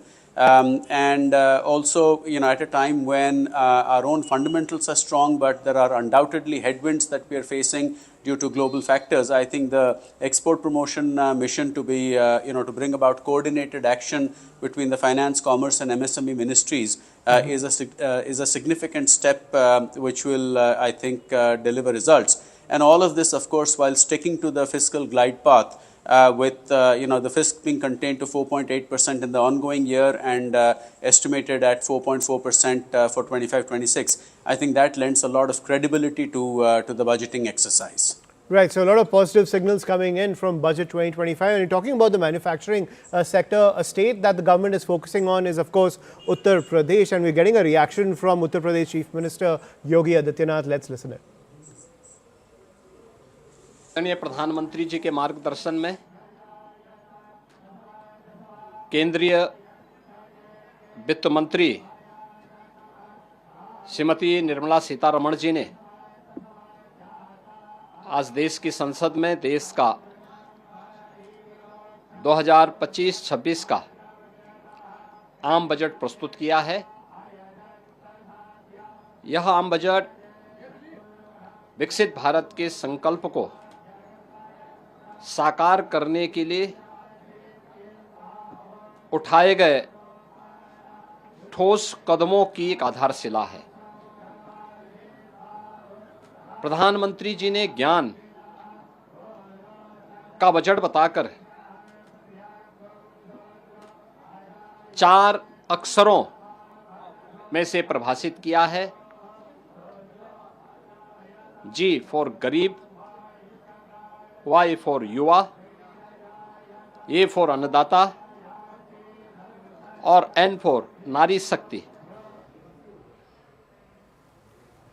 And Yogi Adityanath, they're hailing Budget 2025. Remember, Yogi Adityanath has said that Uttar Pradesh should be the economic engine of India in 2025, also putting forward his mission to create a $1 trillion economy for the state of Uttar Pradesh. Piyush Doshi, we were talking about the entire ease of doing business that Mr. Panda was also talking about. Would you say great leaps have been made in the ease of doing business in the last 10 years, or more work needs to be done when it comes to ending red tape and bottlenecks? Yes, certainly glass half full. But what is most exciting is if you look at the economic survey, the entire first part, the preface, almost half of it talks about ease of doing business, deregulation. And looks like government has recognized that that's the most cost-effective way of generating growth. You can only provide so much incentive to the industry. But what you can do much more easily is if you just free them up. Our industry, our companies, our manufacturers are capable of competing globally. Our problem is that we cage them up in the maze of regulations. The concrete announcement in this budget is to form this high-level committee which will work over the next 12 months and submit specific recommendations to deregulate.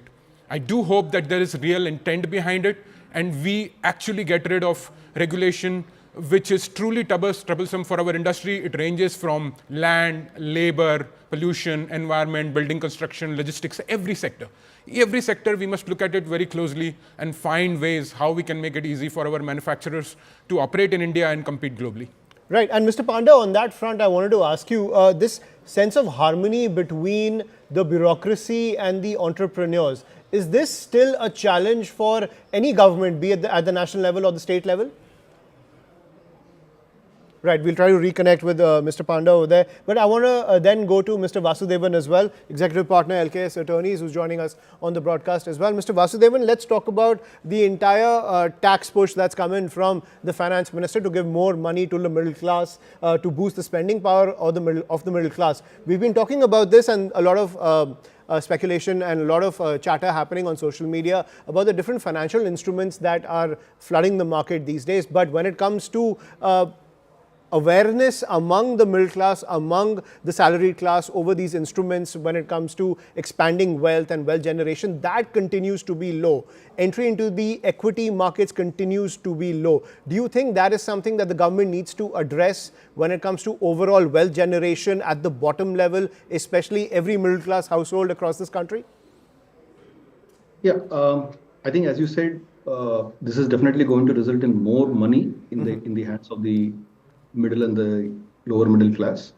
Now, where this money is going to go, whether it is going to go into consumption or it is going to go into some kind of a saving, that is something which we have to see. But to my mind, looking at what they are targeting, I would say that a major portion of this extra money will be going into consumption rather than again going back into investment. I think already we have good amount of money which is going into the markets, and we have seen that in the past. Probably there is more money chasing less value at this point of time.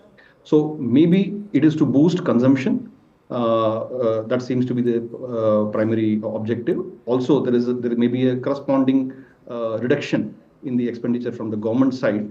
So probably they would want to balance it out, and maybe that will also increase the other indirect tax collections once the consumption goes up. So I would say that it is primarily targeting more consumption rather than investments going into the market. Right. And when it comes to the infrastructure that's in place to streamline taxation, to expand the ambit of taxation, leveraging technology when it comes to taxation, has the government made huge leaps on that front?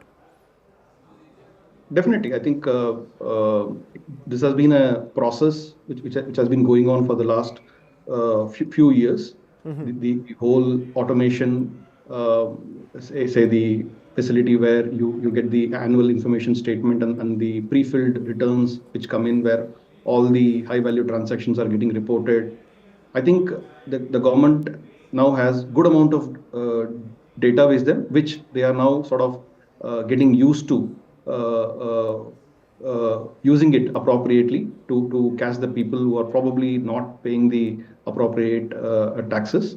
And also it is easing the compliance from a taxpayer standpoint. So today the amount of effort that it takes to go and file a return is probably much lower, and most of the cases you don't need a professional to help you out on that. So that is also increasing the compliance level. And as you said, the whole TDS, TCS provisions which are there, which has been simplified now, but it is also a way in which the tax net is getting widened and more people are coming into the net. So I think the increasing the tax base at the same time, moderating the tax rates seems to be the mantra. And maybe over the last 3-4 years, we have seen that widening happening. Probably this year, they wanted to give back something to the middle class by way of reduction in the tax rate. Right. And Mr. Doshi, I want to come to you on the larger point, the macroeconomic point at the end of the day. Now, something that Congress MP Shashi Tharoor and a lot of people in the Congress party also talking about, that when it comes to job generation, getting more youth into the economy, getting them on the right track, because we have skilled youth, we have educated youth, but when it comes to leveraging their skills in the overall economy, that's something that the government has not achieved a great deal on that front. In fact, for that matter, the gig economy, which let's face it, at the end of the day, it has a lot of opportunities. It has a lot of limited intake when it comes to the youth of this country. So on that front, and at the same time, the gig economy also starts, it stops, it starts and stops. There's no regular flow when it comes to the momentum of the gig economy. On that front, has the government, in your opinion, not given the youth what is required to create a steady stream of, let's say, infrastructure, or to create a steady stream of employment opportunities to ensure that their skills are leveraged in the economy, because job generation and job viability continues to remain an issue? I would say that the way to create opportunities for youth is by unleashing our private sector, because government has limited resources. All the sections of society are asking for these resources. Government cannot provide the jobs. Right. So ultimately, jobs in the economy will be created by our private sector companies. The question we have to ask is, why aren't they creating more jobs? Yeah. Why are Chinese companies creating the jobs for their youth? Our companies are not able to do it. And I think the answer is, once again, around our focus on exports. We need to tap global markets. We need to promote sectors like tourism, and we need to promote ease of doing business, attract investment. If these factors are taken care of, the jobs will be there and youth will be able to realize the potential. There is some role to be played by skilling, but my belief is that it's not primarily a supply side problem. It's primarily a demand side problem. There is no point skilling our youth, making all of them graduates. Already India is producing almost 1 crore graduates a year, but we are only producing about 15 to 20 lakh formal jobs. So the whole question is, it's not as if by producing 1.5 crore graduates, we will be able to meet their aspirations. In fact, we will create more frustrated youth. What we need to do is improve the quantity and quality of jobs in the economy, which means we need to create an ecosystem in which our companies can thrive, in which our companies can look outside rather than looking within. In labor alone, a typical manufacturing unit has to do almost 15,000 compliances. Now, if a company is busy doing that, how will it compete in the global market and create jobs? We have exports of about $450 billion in manufacturing. China has almost $3 trillion, right?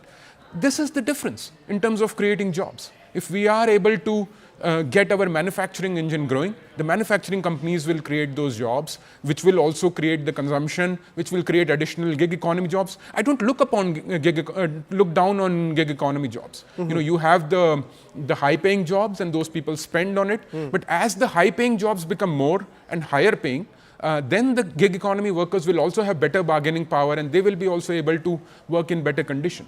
Our entire problem is we don't have enough jobs going around. So far in the gig economy, the problem is that the higher end jobs are really few, and there's huge salaries there, and the lower end jobs are massive. and there's very low paying at the end of the day. That kind of gap is massive in that gig economy. And clearly, I completely agree with you that to address that, it's something that you have to remove the cage around the private sector. You need to make them more competitive. Government working on that front, but clearly, as you were pointing out, more needs to be done, and that seems to be the mission of the Modi government to, remove the restraints of the private sector to ensure that the growth momentum stays. We're also getting a reaction from Amitabh Kant, former CEO of the Niti Aayog and the G20 Sherpa, on his take on Budget 2025. There are two aspects to this budget. The first, of course, is the immediate impact which is being felt by the middle class. I'd like you to sort of comment on that. Is that enough? Does it go far enough? Will it do what many people are hoping it will do, which is to boost consumption? That's one. And the other aspect is, have we got lost in the headline and therefore we are not concentrating on the larger picture? Is this a budget therefore for growth that will take us beyond 8%? So Rahul, first and foremost, this budget, the attempt has been to provide a fillip to demand, push consumption in a big way, and give away about 1 lakh of crores of direct taxes so that there's greater purchasing power in the hands of the middle class. That, to my mind, was important at this particular point of your economy. But if you look at the overall budget, it's been done in a responsible manner because the budget also aims at a macroeconomic stability, the fiscal consolidation, because the RE fiscal deficit was about 4.8% and it aims at about 4.4% for the coming year, which I think is being very, very fiscally responsible. Because you also have the challenge of inflation and therefore you need to do it in a disciplined manner. But the budget also has a very, very strong focus on labor-intensive sectors. This is the first time I've seen so much of emphasis on tourism, on textile, on footwear, on leather. So these are all labor-intensive sector. The other is that the job creation in a big way happens through the startup movement, and to replenish the 10,000 crores for the startup fund of fund will have a multiplier impact, because for every rupee that will be put in by the fund of funds, you will have 4 more rupees being put on by the venture capitalists. So the multiplier impact will be enormous for the startup. And then putting another 20,000 crore for innovation and saying that there will be a separate fund for deep tech, which requires a lot of patient capital. These are very good moves for young entrepreneurship, startups, etc. The other thing that's very important to say is that the credit guarantees for both MSMEs and startups have been pushed by the government of India. That is what you can do through the fiscal mechanism. And now, the last bit I would say is that the government's focus on regulatory reforms in a big way, because I've been a long-term believer in doing away with a lot of regulatory cholesterol. So this focus on saying that we'll scrap rules, regulation, procedures, 1 year time we'll do this, that to my mind is a very good move. And lastly, I would say making the focus emphasis on clean tech and nuclear energy are very good moves, because we import enormous amount of solar energy, solar equipments, we do that in electric vehicle, we do that for battery storage. To say that we are going to push for Make in India and all these areas will give you a lot of push towards Make in India. And opening up the insurance to 100% is also is a very progressive move to my mind, because the insurance penetration in India is still very, very low. So that should help you to take insurance to rural areas as well. And I'm also joined by Dr. Arvind Lal, Associate Member, FICCI and Executive Chairman, Dr. Lal, Path Labs and Managing Trustee of ALVL Foundation. Thank you, Doctor, for joining us on the broadcast. Dr. Lal, how do you see Budget 2025 when it comes to making India competitive in the tech sector? Right. I think it's a good budget overall, and especially for the healthcare sector. there is an overall increase by about 11%, in which infrastructure and NDHM, which is our national health mission, they get the majority, 40 and 50%. And the PMJ, which is the government's major platform, also gets about 24%. And the NHM, which is the National Health Mission, should have been given a little more. It is still stuck at 3%. So that could have been more. And the economic survey, as you already know, had said about the national health budget to be about 6.1 lakh crores, which is about 1.89% of the GDP. Now, this is slightly less, in my opinion, because the government has said that it should be around 2.5%. So this should come out, come up slightly more. And the good thing is that now the cancer care daycare centers are going to be 200 more. I wish there was enough emphasis also on some kind of a screening of the general population of these lifestyle diseases, which cancer is just one of them. The other being diabetes, high blood pressure, liver, kidney, etc. But I think this screening of the normal population in India has to come up now. And of course, about the drugs also, the 36 drugs have been made exempt from customs duty, which is a very good thing. And the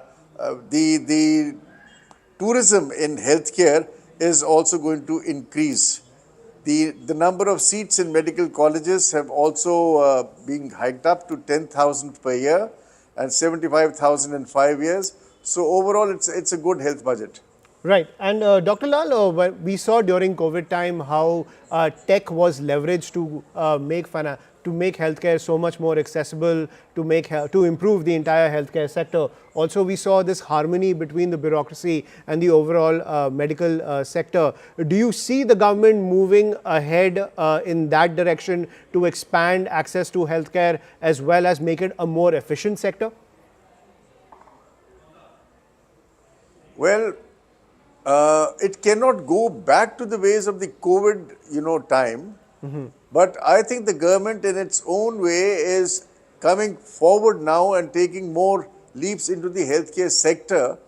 And our, basic thing, what was there even at the time of COVID was test, track and treat. And these days with these diseases which I have just mentioned, the non-communicable diseases, each one of them requires testing. And the one where you can actually catch hold of is cancer. Of course, diabetes, high blood pressure are also very, very high in India. So everything needs slightly more focus from the government side into, testing and tracking. That's all I have to say. Right. Testing, tracking, something that the government needs to focus on. Gentlemen, please stay with us. We're going to take a quick break now as we decode Budget 2025 further. Please don't go anywhere.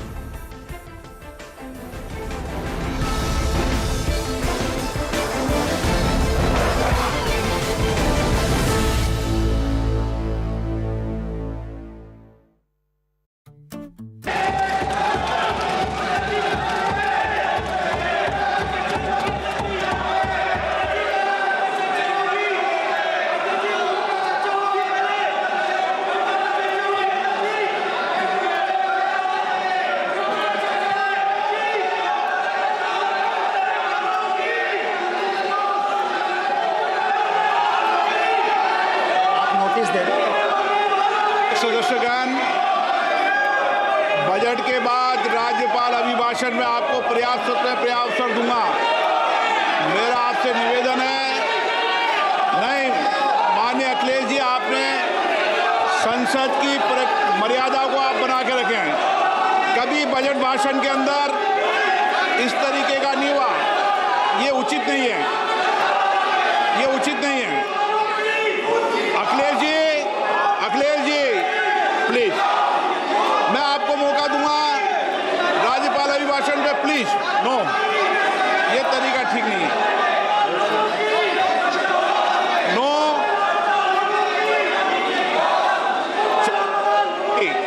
राज्यपाल अभिभाषण पे चर्चा होगी। No तरीका। Honorable Speaker, I present the budget for 25-26. budget continues our government's efforts to A. Accelerate growth, B. Secure inclusive development, C. Invigorate private sector investments, D.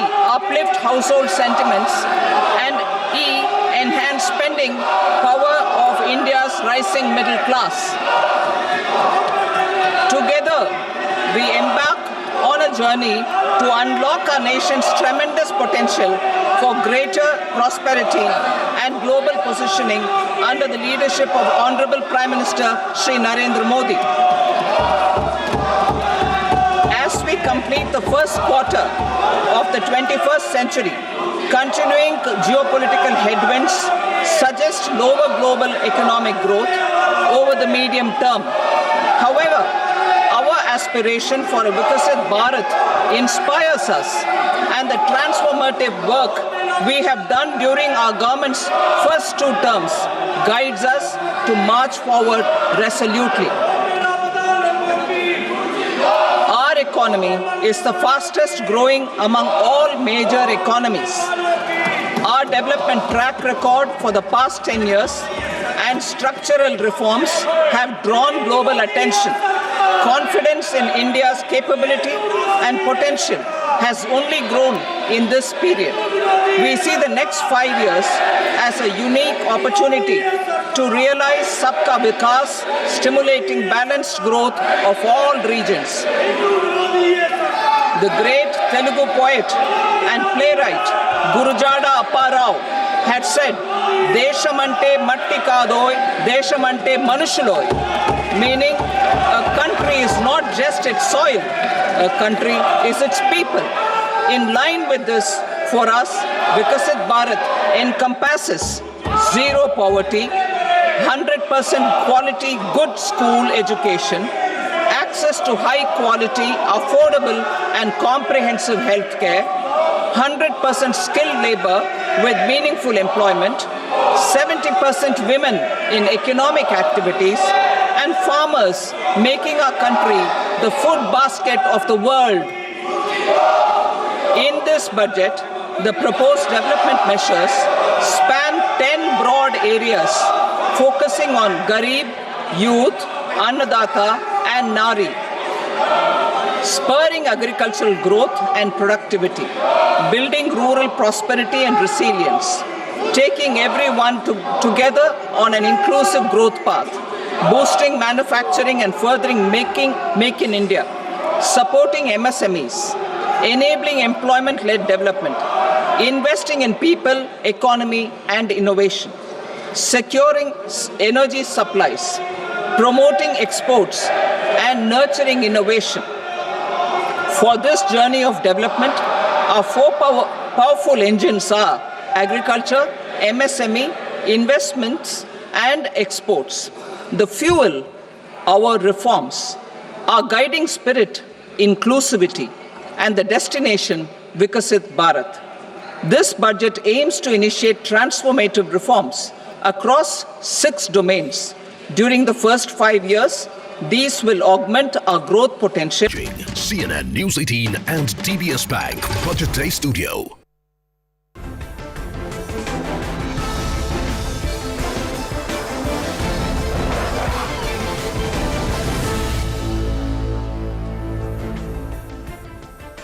Hello everyone, today we are coming to you live from the CNN News 18 and DBS Bank Budget Day Studio.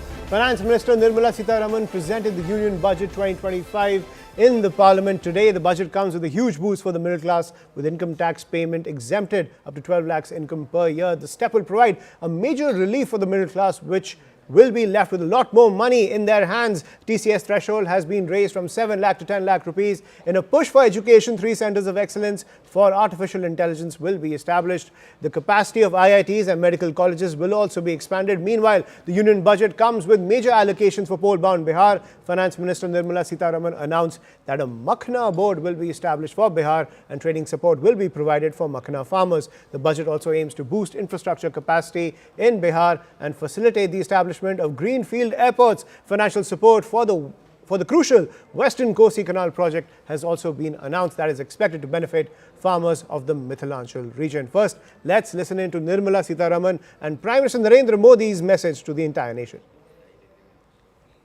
Personal income tax reforms with special focus on middle class. Democracy, demography, and demand are the key support pillars in our journey towards Vikasit Bharat. The middle class provides strength for India's growth. This government, under the leadership of Prime Minister Modi, has always believed in the admirable energy and ability of the middle class in nation building. In recognition of their contribution,